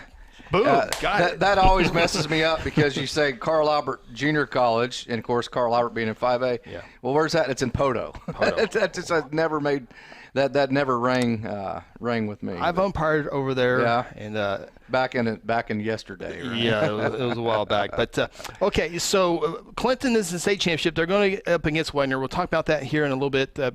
But kudos to the Cushing Tigers. No doubt. Holy cow, Rusty Morgan, coach over there. They finished the year 9-3. Yeah. And you talk about a playoff run. They got past Bethany, who has been a strong team. They were one of the teams that beat Clinton. Yeah. Yeah. Cushing won 41-17. Then they shocked the 4A world, beating Weatherford on the road at Weatherford. Ethan Downs, one of the top players in the state of Oklahoma, going to OU, won that game 34-30. Like, oh well, that's good for them. Yeah, sure. And then they go to Hilldale, who lost one game all season long, and wins that game 34-28. Then reality kicked in there pretty quick with Wagner. Team called Wagner. Yeah, but congratulations to the Cushing Tigers on a great season. And no doubt. caught fire. Had won their last 4 in a row before running into the Buzzsaw and Wagner. Talk about an exciting offense. Cushing runs a modern spread. They run the ball, quarterback, dual threat. Their receivers are in wide open space. They run some read option. They run some RPO. It is an exciting brand of football that Cushing runs. I got a question. If Wagner was in 5A. We've always used to say this when Guthrie was real good or Carl Albert. How would they be in 6A, right? But I think it's much easier to go 4A to 5A than 5A to 6A. Oh, I don't think there's any doubt. But if Wagner was in 5A, would the same two teams be playing for a state title this year in 5A? Mm-mm. I don't think so either. Yeah, Wagner. Pretty good. I mean, Wagner's. I'm not going to say who would be in it. No. But Wagner's they're really good. Yeah. Well, really the thing about Wagner is, you think of athletes like Malcolm Rodriguez and guys like that are headliners. Yeah. Okay, but when you watch them play, the amount of speed that they have just all over the field, and then they not only do they have speed. Some teams have speed, but they don't play fast. Does that make sense? Correct. Don't have great pad speed. Just don't play fast. They play fast. Right. They play faster than anybody else is capable of playing, certainly to this point in the season. Yeah. So for Clinton to win that game, I can't believe I'm saying this because it's Clinton. Clinton has ridiculously good athletes. Right. Gage Gaunt went to OSU a couple of years ago, and they've had athlete after athlete after athlete. they're going to have to slow the game down. I mean, simply put, Wagner's scoring 70 points a game. Other than their two closest games with Tuttle and Tahlequah, every other game they're scoring 70. So Clinton's just going to have to figure out a way to slow that game down somehow and get some breaks. Yeah. You look at the Wagner program, Dale Condit, 16 seasons I think now at Wagner. His record over those 16 seasons now, 180 wins, 29 losses. Over there, is that good? That's good. That's 86%. Yeah. East of Tulsa a little bit. Another one of those communities where if you can get it going, it's an attractive area to live, and it's one of those situations to where you can continue that on. What's the mascot? I was going to ask you, Phil. What's the mascot of Wagner? The Wagner Wheels? Wildcats. No, it's a popular name, not Wildcats. The Wagner Bulldogs. Boom, nailed it. On fire. I was impressed when you pulled out Poto, and how do you remember? Rhymes. Oh, I didn't know if it rhymed or if it went PP. If you thought. Hey, by the way, Poto next to Spyro. Stage. Yeah. Poto's down there in southeastern Oklahoma next to Spyro, which I've been reminded by. Massey. Chris Massey. Chris Massey. Returned a touchdown and kickoff against Texas. Here we go. Home of the world's tallest hill, by the way. Hill? Yeah. Spyro Mound. Not a mountain, hill. That sounds like a homer deal to me. Yeah, okay. Well. That's like the world's largest of yarn. Yarn. Wasn't that in vacation? Didn't they go visit that in Kansas No, somewhere? It is in Kansas. Yeah. It is in Kansas. You are correct. It's in Kansas. And Durant used to have the largest peanut. But is it Durant or Durant? It's Durant. So you bought into the Durant then? No. If you're in Durant, it's Durant. Yeah, that's like Agra. Is it You're Agra, up here, you Agra, can or say Agra? Durant. Yeah.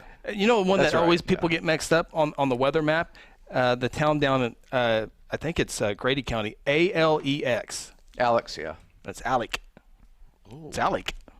The ALAX is Alec? It's Alec. Okay. Alec, Oklahoma. Very nice. Done embarrassing us? Well, no, I didn't tell him to guess. I was just going to say this is what it is. So 4A football, Wagner, Clinton, that's a 1 o'clock game Saturday afternoon at UCO.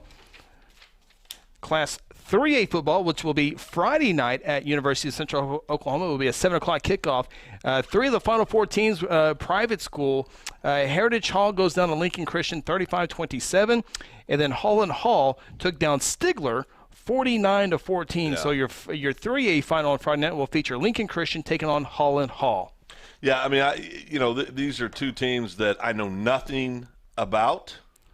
The defensive player I told you about, though. Except there's a defensive lineman, number 50, I believe is correct. Yep. 6'2", 6'3", 245, 250-pound kid. Mean. Chris said he looks like a Division I football player when he walks on the field. Looks like a full-grown man. Like Zaven Collins? Yes. His daddy was an All-American at Tulsa and then had a 7 or 8 year career in the NFL. And it was Ostertag?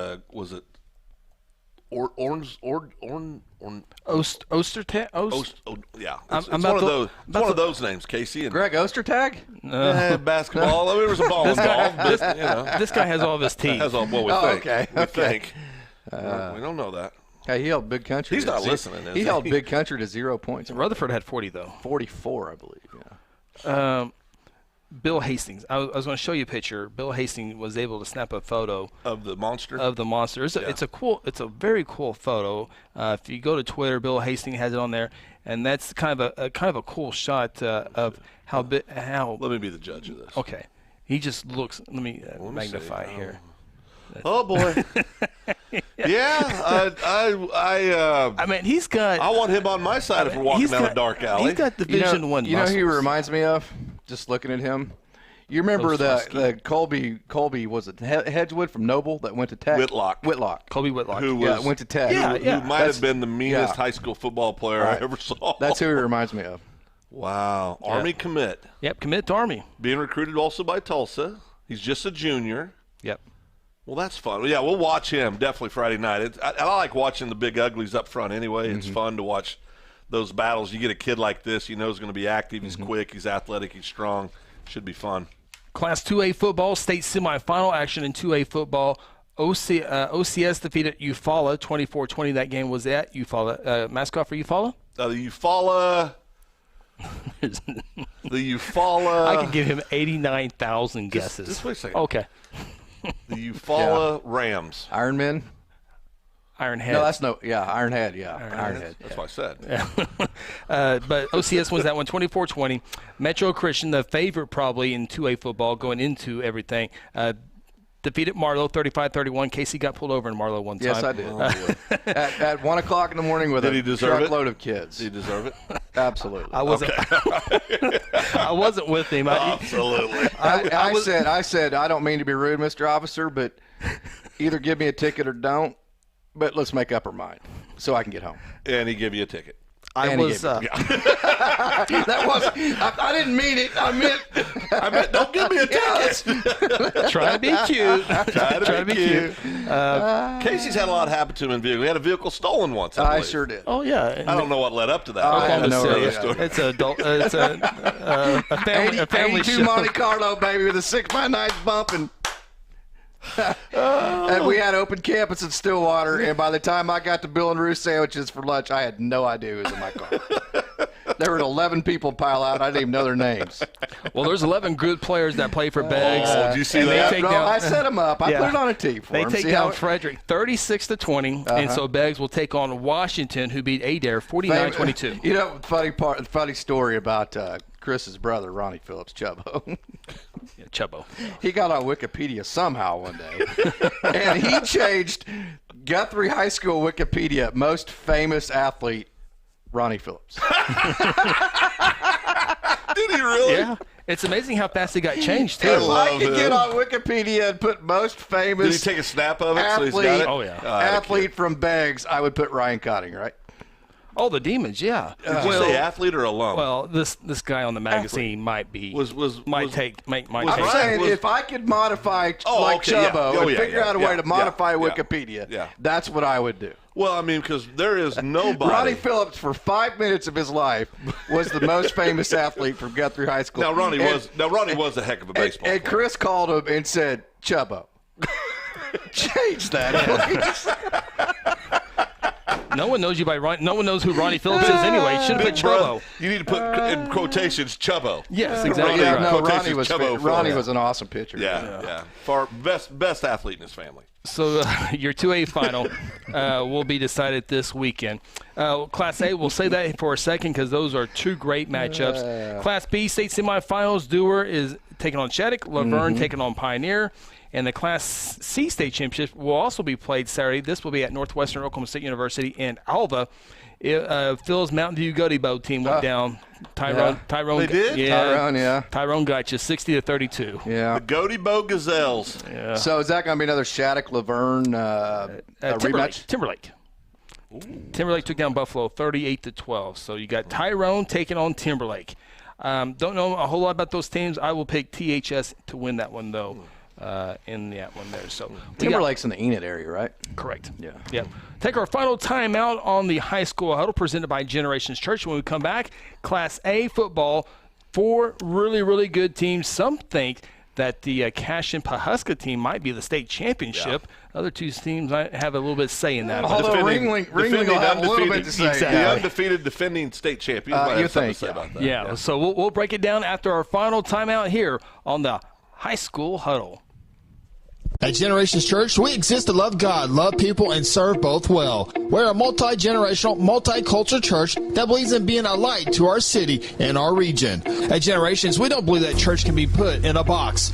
We're a church that accepts all people from all walks of life, young, old, rich, and poor, and you will feel welcome at Generations. Join us at 10 a.m. every Sunday at 2524 West Noble in Guthrie, America. You can also join us at generationsguthrie.online.church.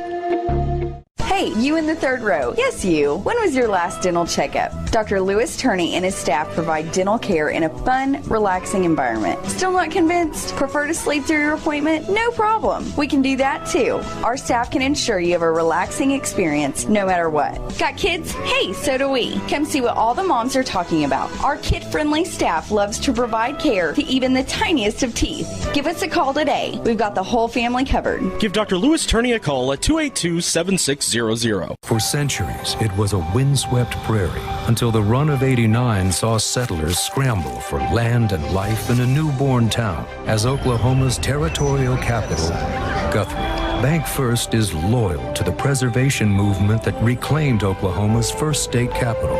And we're loyal to the banking legacy born at the corner of First and Oklahoma streets. Bank First. Loyal to Oklahoma. Loyal to you. Today I'm sharing Golden Chick with the world. Are you ready to taste Golden Chick for the first time? 100% tenderloin, that's where the golden tenders come from. Marinated for 24 hours. It is amazing. Then we also got the rolls, made fresh. It feels like they were just baked. You know why it feels that way? They were. Every time I go, I like to get extra rolls, so I love it. We are being kind of photobombed right now by the one and only Clucky. Have you met Clucky the chicken? Don't get too starstruck. He's just a regular guy. One taste, and you're golden. He's on Tender. That's like a chicken dating app. Sometimes you need immediate care and can't get in to see your doctor during regular hours. With Mercy Convenient Care in Guthrie, you can walk in without an appointment and get the medical attention you need at a lower cost and with shorter waiting time than your local emergency room. The Mercy Convenient Care is located at 2919 South Division. For any concerns, call 405-282-6301. Services are provided by Mercy Hospital, Logan County. Choose Guthrie. Choose Mercy. Aspen Roofing is a family-owned roofing company with more than 20 years of experience and achievements across Oklahoma. Aspen Roofing takes pride in the personal service we provide on each job, and we strive to maintain the highest level of quality while offering our customers a reasonable price. It is our commitment to help you understand the process of getting a new roof from start to finish. Call Robbie Hudson for a free roofing estimate at 405-562-0026. Exxon was founded by two combat-proven veterans to help businesses grow from mediocre to exceptional. We know from experience that your culture and trust throughout the organization drive superior performance. Most business owners focus on the urgent rather than the important. They are just struggling to survive. The team at Exxon helps owners identify challenges, build solutions, and focus on growth. Do you trust your team? Does your team trust you? If not, we can help. We are Exxon. Welcome back to the High School Huddle. Join the huddle yourself and let us know your thoughts by calling our toll-free number at 1-800-897-3678 or simply tweet us by using the hashtag OKHSHuddle. Now let's get back in the huddle and talk high school sports.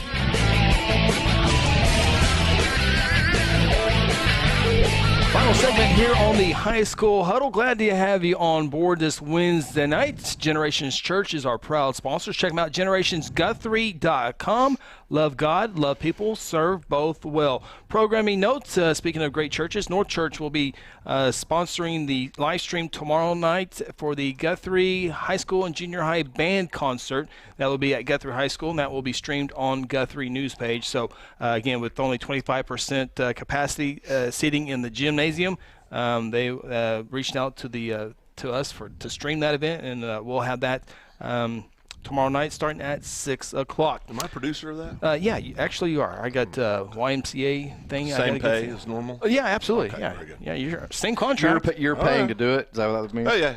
I'll write a check at the end of the year. He signed a contract. Chris writes a number on a piece of paper, slides it over to me. I said, all righty. As he started adding zeros by the year? Oh, yeah. But you got more events to do this year. No, it's good. At least I'm working more. At least you got the cool gigs. That's right. Well, the last class, we saved it here just because there's so much intrigue in these two games here between these four strong Class A programs. First one we'll take a look at is Thomas taking on Ringling. Ringling got the victory over Morrison last week. Thomas got the victory over Pawnee, so a couple North Central Oklahoma teams go down to some powerhouse in Class A football. Now, you talk about blue bloods. I mean, Ringling and Thomas, my goodness. It doesn't get any more blue blood than that. Thomas, at one point in the history of their program, about 20 years ago, had won their district title more times consecutively than any high school program in the United States of America. Really? Yes. Roofs. Yeah, did I explain that properly? Okay, the district, not a state title, their district. They had won their district more times consecutively. Obviously, I forgot about that. In my opinion, they have the best. Of course, this isn't football related, but they have the best women's basketball player maybe that Oklahoma's ever produced, in Kelly Litch. Oh, okay. They are a program that, they went through kind of a period about 10 years ago where they weren't quite as good as they normally would. So it's really exciting to see Thomas be back to where they should be. The Terriers, they are just a fantastic football program. Ringling the same way. I can't remember a year growing up, in the 80s, 90s, then the 2000s, and now obviously all the way to 2020, when Ringling wasn't in the finals or semifinals or something. So this is an absolute heavyweight matchup. I have no idea who's going to win this game. Obviously, don't want to give predictions anyways, but what a fantastic matchup this is going to be. Well, let me just to kind of piggyback what you said, Casey, on Thomas and their great program they have. Here they've had 5 coaches in their program history dating back to 1937. Joe Ross coached 31 years, 37 to 67. He was 250 and 59. He was 250 wins, 59 losses. Kenneth Roof coached for 19 years. He was 189 and with 44 losses. Mike Tyson, not that one. Coached for 16 years from 87 to 2002. He was 146 with 45 losses. Larry Pickens coached for 4 years. He only won 30 games and lost 16. And then Bob Ward now in his 14th year, 122 wins, 46 losses. 5 coaches in 83 years. That's incredible. Yeah. I remember that first coach. I think I might have played against Joe him. Ross? No, I'm joking.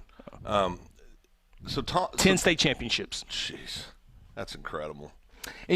Obviously 10's a bunch. Don't get me wrong. I don't want to downplay that at all, but that doesn't even describe how good Thomas has been. You have to really dig into the winning seasons, the district titles on the years they didn't win. I mean, so let's say out of that whole history of 90 years we went over right there, you win 10 of them. That's more than 10% of the time you're winning a state title. So the other 90%. I mean, other than about 7 or 8 years, they were district champions. They were in the semifinals. They probably lost in the finals. So just saying state titles, yes, that is a very impressive statistic. But that only goes part way of talking about how good Thomas has been. Is this the Guthrie connection Roofs? Yep. Is this where it all started? And Weatherford, yeah. Right. Woody Roof and all them. Yeah. In fact, the track, I think it's the track. It might be the stadium. Something's named after a roof. It might be the track. Yeah. That's named after roof track or roof field or something. Wow. Something along those lines. But one interesting thing about that, and you know how much I love small school athletics.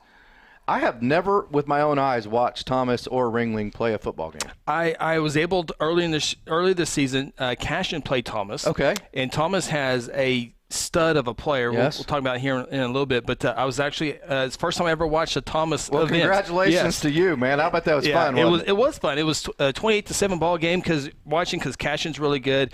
Thomas has that stud player this year, so it was fun to watch. Having said that, a good transition. How good has Ben Harmon?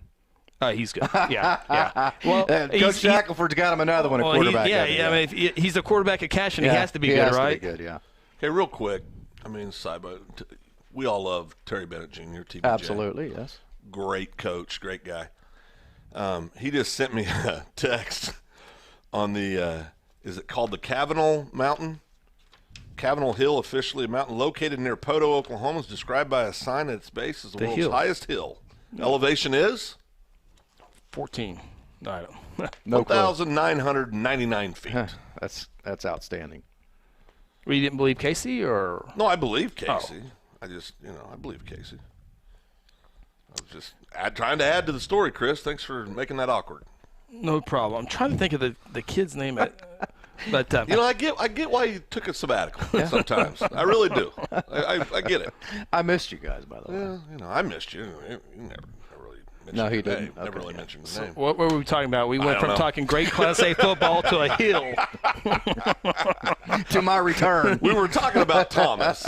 Yeah, Cashin defeated Thomas earlier this year, 28-7. Yeah. Speaking of hills, Thomas is in western Oklahoma where there are no hills. No. So Thomas takes on Ringling. Ringling, by the way, last year state champions, and they've won every single game this year. And everyone was talking about Pawhuska, and everyone was talking about Cashion. Yeah, and same with last year. Yeah. And, they're down that area where, kind of down in that Ardmore area to where that's another one of those areas to where, it can be kind of one of those communities to where you come up missing down that part. Well, yeah, and if you I'm not saying it happens, but if you grow up maybe in Ardmore and then maybe you want to play smaller brand of football and you want to win a state title, then, that kind of deal. What's the others with Ardmore? Plainview, with Justin Blackman graduated high school. But in that area, we know when Ardmore's good, that makes everybody else good because then it spills down to all the smaller schools in that area. Kind of like when Enid's good. Right. Usually a like a Wacomas or a Pioneer or Plainview, somebody like that's good as well. So Ringling is in a real good hotbed of talent down in that area. Now I will say this. Ringling graduated some studs off last year's team. Kind of like Hominy did, 4 or 5 years ago with Xavier Collins? I mean, just some studs. They had some legitimate players. Now, they've obviously got some really good players back. Well, they beat Cashion. They had to have somebody that was pretty legit. And they handled Cashion. Right. They didn't just beat him. They handled him. I mean, it wasn't – what was the final in that game? Wasn't it 30-something to 7 or something like that, or 28 to 7 or something? It was I mean, if I'm recalling, and I may be wrong. I'm of an advanced age. Survey says 2019 Ringling state title. There it is. 20-14. 20-4. Oh, it was close. Yeah. Oh, okay. Well, there you go. My brain. Howard Aaron, one of the offensive coaches for Cashion, got to talk to him the week before, the week after. He plays a lot of golf out by me, and tremendous coach. If you ever get a chance to talk to Howard about the X's and O's of the game of football, he is just a fantastic offensive coach. Yeah. One of the reasons why Cashion is so good every year, I know that he was very impressed with the way that Ringling played. So I know that, you like to say that the revenge part of it and all that, once you strap it up, I'll promise you that matters this year. Sure it does. If Cashion could get past Pawhuska. Well, and I think, for me, I mean, it's, and we're not making any predictions because pretty high probability we're going to be calling that game, but the championship game. But I think, you're sitting there, you've got 4 outstanding football teams. Anything can happen when you get 4 teams that are all very, very talented on the field together, all going to be well coached. So anything can happen. Anytime you go on the road, right? Yeah. And you're facing a team that has a quarterback that's going to the University of North Texas. Yeah, Bryce Drummond. Yeah, I mean, whose parents, Ree and Ladd, obviously, have built all those facilities. His mother cost me a small fortune Christmas shopping this year, by the way. 4th generation of the Drummonds that own all the land in Hominy with the mansion there in Hominy, and that donated all the money to OSU as to why one of the dorms at OSU is called Drummond Hall. So obviously that is a family that has been huge in that Osage territory forever. And so what's really cool about Pawhuska is that they're doing it with 3rd, 4th, 5th generation people that are from that area. True Pawhuska people that it means something to them. And so I promise you, Cashion's going into a hornet's nest. They better be ready to play. Yeah. And we're going to go to those scores here in just a little bit because we need to definitely talk about the scores that Pawhuska's put up this year. But what a great coaching, all 4 coaches. You got Bob Ward, the head coach over at Thomas, who has, by the way, an Oklahoma State commit, and Aiden Kelly headed to University of to Oklahoma State University. And then you got Philip Coons over at Ringling, who was the coach there for a time at Clinton, who obviously we were bragging about earlier. And then you got Coach Shackelford over at Cashion, and then Coach Hennessy over at Pawhuska. What a 4 sets of coaches. Yeah, great coaches, and like I said, and have established programs at their schools. I mean, they expect to win. All 4 of those teams expect to win every game they play. They go into it expecting to 100%. Absolutely. And so and most schools can't say that. They might act like they do. They might say they do, but deep down inside, most teams can't say that. Yeah, no, I agree. I agree. So those are ridiculously attractive matchups. Yeah, now, doubt. if you were to ask me, my number one team in Class A football would be Ringling. They won last year's state championship. They haven't lost anything this year. But I would probably be in the minority because someone would say Cashin's number one. Some would say Pawhuska's number one. I think nobody knows. Sure, yeah. So I agree with your theory there that you just default to the team who hasn't been beat yet. Well, if they won it last year, they haven't been beat yet. So why would you take that away? Well, the reason I don't is my friend and chiropractor who has the ability to break my neck whenever I get an adjustment lives in Cashin. And so his son playing on the team. It comes back to Phil. Well, yeah, absolutely. It's self-preservation. I'm in deep in the third quarter. Sometimes Client? you tell me fourth. I don't have a lot of years. Huh? Client? No. Okay. No. But we were laughing about this. Do you remember, Michael brought this up to me. You guys remember when we were calling a game at a certain school that go unnamed several years ago, and I fired a client on the phone on the drive home that was one of the officials? Do you remember that? You guys don't remember that? I really don't. Oh, I was so upset. Remember the sideline warnings, threw a flag? And, oh, yeah. And I called the guy called me and he said, are you mad at me? And I go, yeah. and he says, is this going to affect our relationship? I said, yes. You don't take this very serious, do you? No, not at all. Well, there's a lot of people who are very mad right now at Pawhuska. Listen to these scores, Phil. Yeah. Pawhuska, 60 points, 64 points, 48, 92, 52, 68, 66, 86, 95, 58, 44. And again, whenever you have so is 44 the least amount of points they put up? Yeah. Yes. When you have a guy pulling the trigger, kind of like McGinnis in 5A, when you have a guy pulling the trigger like Bryce Drummond, who at any particular time is the best player on the field. And one thing I guess you got to do, because a lot of times people, and I even naturally, even though as much high school football as we follow, when you get in the smaller schools, it becomes more difficult to take the best player away. Well, not only that, I'm just saying you can't, because they might be up by 40 points at half. Some of the smaller schools, when you got 25, 30 kids on a roster, you have a wider gap between the best player and the least best player. And a lot of times you can't pull your number one guys because you can't even make a full roster. Yeah, right. I mean, so it's tough to take the accelerator off when you're smoking somebody, because I think the initial instinct is, because it was mine, you see 95 to whatever, and you're like, come on, man, really? You couldn't have done anything like that? Well, yeah, you have – how many guys do you have? Right. I mean, because they got to have 22 to 30, 25, 30 kids on the roster at this size. That year that Hominy won it with Xavier Collins. Yeah. They had 15 seniors in Class A football. That's 15 seniors. We don't have 15 seniors in 5A. Yeah. I got to ask you guys, Cashin has to make the long trip up to Pawhuska. Yeah. Cashin sees it on game. They've gone through game film. Does Cashin have the I'm going to play devil's advocate to that. I think that wakes the giant. So, in other words, they've got all of Cashin's attention. Obviously, anytime you're in the semifinals, that's going to be the case. But you've got the Pioneer Woman factor. You've got all the brand new shiny facilities at Pawhuska. North Texas quarterback. The North Texas quarterback. You've heard about all this shiny stuff. 95 points. And I honestly think, of course, we're not going to make predictions, but I think that takes a Cashin team who's already motivated from not winning the state championship last year. Yep. And that just puts them on red alert. Yeah, I mean, I think it's going to be, and then you take a Shaq coach team over there, and I mean, he's going to have them ready. I mean, he's going to have them ready. Yeah, you reckon? Yeah, you reckon. But I what I like about this is Ben Harmon too. Ben Harmon doesn't hurt, but there's two great teams, and there is enough distance between the two of them. You might read some things on Huddle or see some things on YouTube, but really neither team really knows. Mm-hmm. They just don't really know, so we'll see. You were out of the shot, Phil. Oh, sorry. I can't see your big head. Well, I forgot we were on broadcasting. So, can I make one prediction about that game? Yeah. I think it's going to be high scoring.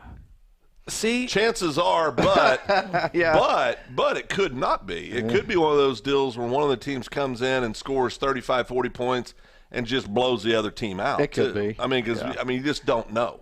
I think if you look at the schedules, if that happened, I think I know who probably would win in that scenario. Pawhuska. Correct.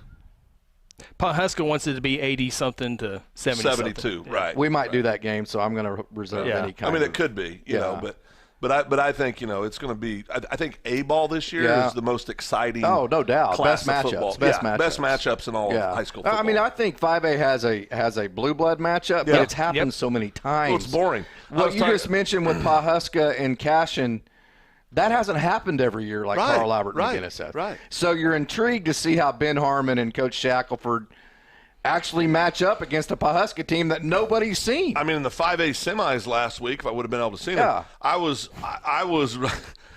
cheering. I wanted Collinsville and I wanted McAllister to win because I just wanted it to be different. Not because you're rooting against anybody. No, I just wanted something to be different. Yes. I just wanted something different, So we'll see. And against Carl, so I don't care what you think. I'll tell you another factor. Watching Ben Harmon play, he's like a high school version of Baker Mayfield. Yeah. He just makes great decisions. Yeah. He scrambles around to throw the ball. He runs just well enough, Right. He just what he does is he just when that happens, he just breaks you down defensively to where you lose all positioning. I think Ben Harmon's gonna feel pretty well challenged with going up against Bryce Drummond. How big's the Drummond kid? How tall is he? 6'1", 6'2"? Yeah. I'll get it for you. So he's a dual threat kid? Yeah, and I don't know exactly what position. I don't know if he's being recruited as a quarterback at North Texas. Yeah, I don't know. Kind of like Luke Tarmans, I think probably being inside. I think he's going to be. I think he's a quarterback for sure. Yeah. Okay. Is that him? That's him. Bryce Drummond is 6'4", 220. Oh goodness, great! 6'4", 220. Looks like the kid from Jones. Holy smokes! You know who that. Of course, I have not seen Bryce Drummond play with my own eyes, so I can't. But just hearing those measurables, that reminds me of, you remember in the mid-'90s from Bristow, Brent Scott that came to OSU? Do you remember that kid? In the 90s? Yeah. Brent Scott out of Bristow, he was like that 6'4" and came out of a smaller school. And that's kind of what that reminds me of. Well, Troy Aikman was 6'4" and came out of Henrietta. Yeah. I mean, and this kid, we talked about. Did he graduate from Henrietta? Yeah. Okay. Yeah, he came there from California. I think he said in the 8th grade or something like that. And all I remember him saying in his 30 for 30 or whatever Doug Ruth says, you got to remember, he said, I was the biggest guy on the team. I just happened to play quarterback.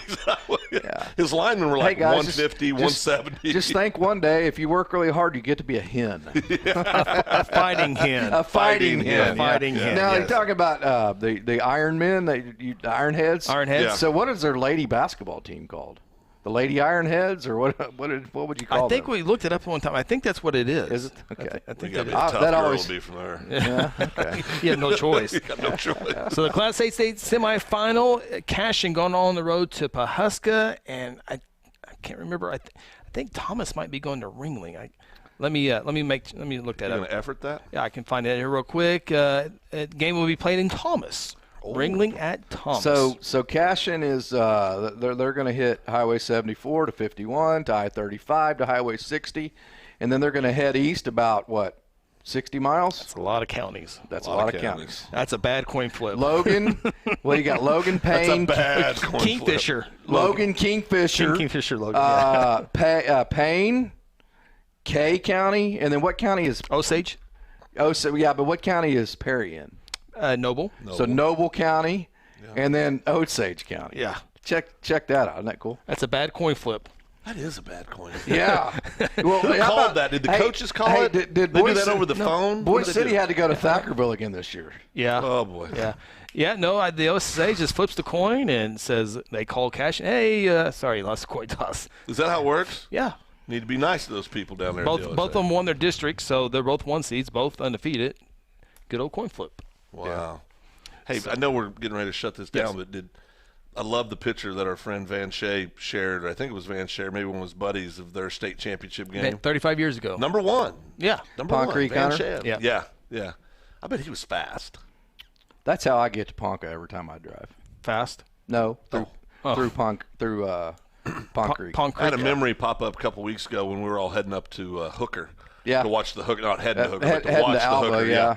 To watch the Yeah. By the way, the Metcalf kid is at OSU now. He's a preferred walk-on. So what happened? And Parker hit a deer that night. Parker hit a deer that night. Remember? So, man, you're getting there late. He said, I got hit by a deer. The one I remember was you're gonna be here though, right? The worst one. There was 2 of them to Guyman. One of them, it was raining so hard that we couldn't even hardly drive.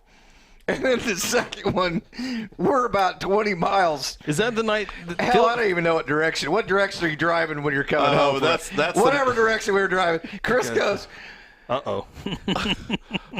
I forgot to get gas. In the middle of nowhere. He goes, if Bryan Corner doesn't have automated pumps. We're going to Texas. We're going to Texas. I was so ready to leave Guyman, I forgot to fill up. That was the year that Phil promised us a pilot. No, I didn't. That was Evans. He went against us. And I said, no. He said, I got a guy that'll fly us out there. And I looked at him and I said, is he a full-time pilot? He said, I like my pilots like surgeons. Yeah, I said, I like my pilots like surgeons. Full-time, Chris. I don't want to go up in the air with a guy that flies once a month. And then the next time we went to Guyman, I remember we were just in the Kingfisher, and I got to notice that a plane had gone down. Right. Yeah. Well, there was a picture of it. Yes, there was a picture. They had him towed it out. When I was 8 years old, my dad refereed a game in Tahlequah, Northeastern Oklahoma State University, and we were in one of those little airplanes where there's only one pilot. Yeah. I've never been in one of those. And Dad turns to me and he goes, what happens if this guy has a heart attack? That's not a good feeling. I'm 8 years old and I'm going, I don't know. Well, I sat here with Evans who is one of the less risk takers that I know, right? And he's all bright-eyed and bushy-tailed about flying the Guyman, and I'm like, it's worth it. You're absolutely it's absolutely worth it. No, it's absolutely not worth it. And then we got out there and none of our wireless equipment works. And I'm bad-mouthing there's an airport like directly west of us. And I think I made the PA guy Never mad. Works there. Yeah. Chris, do you remember? I just want you to remember the wreck that happened landed in the Balls barn. Remember the airplane? Yeah, I covered that. Well, yeah, I went out there with you. It could have been us. I'll never forget the time though. Back in the full-time pilot wouldn't have done that, Chris. Back in the age of phone lines, we were at McGinnis and we were trying all their phone lines. None of them worked. And finally, the guy goes, "Well, man, the closest phone line we got is downstairs in the locker room, and this is like a mile away." Okay. And guess who had a mile of cord? So Chris has a mile of cord, but just typical of Chris Evans, the end of the cord doesn't have a little prong to keep it in the plug. That's where the tape comes in. You taped her Tape it up, yeah. So we did. We're about to go on air. National anthem. So the one that didn't have it was like at one of the junctions because he didn't have one long cord. He had like 11. I think it was there and they snapped it with a weight. It's windy and it's raining. And Chris Evans in his overcoat with this phone line above his head, put it together, and all I could picture was Doc Brown in Back to the Future. It worked. It worked. Literally, we got on the air. That was the beginning, by the way, of nothing ever working at Bishop. And it was weird because it was during the national anthem, and I'm trying to be patriotic and do the right thing, but I'm also trying to get on the air. He's like trying to mouth. I'm like, Chris, it's dark, and you're like a half a mile away from me. I can't tell what you're saying. There's been some moments on these road trips. Then all of a sudden you hear that high screeching, Porter! We got a phone line. We're good. All right, we need to get out of here. This will be a fun podcast to upload here. Nobody else has any idea what we're talking about. That's all right. It's about us, Casey. We've entertained ourselves. I don't know nobody else is entertained. Be sure, if you enjoy podcasts, go to any platform podcast where you get your podcast. Download Guthrie News page, and all these podcasts will be here. I'll try to break it down by classes. And then also, while you're there at your podcast, go ahead and download the Open Mic podcast. We haven't done one in a while, so if it's outdated, we'll get back to them in a little bit. But download those podcasts. We'll find all this stuff here. But anyway, we need to get out of here. We have 3 football games this weekend. Should be a lot of fun at University of Central Oklahoma.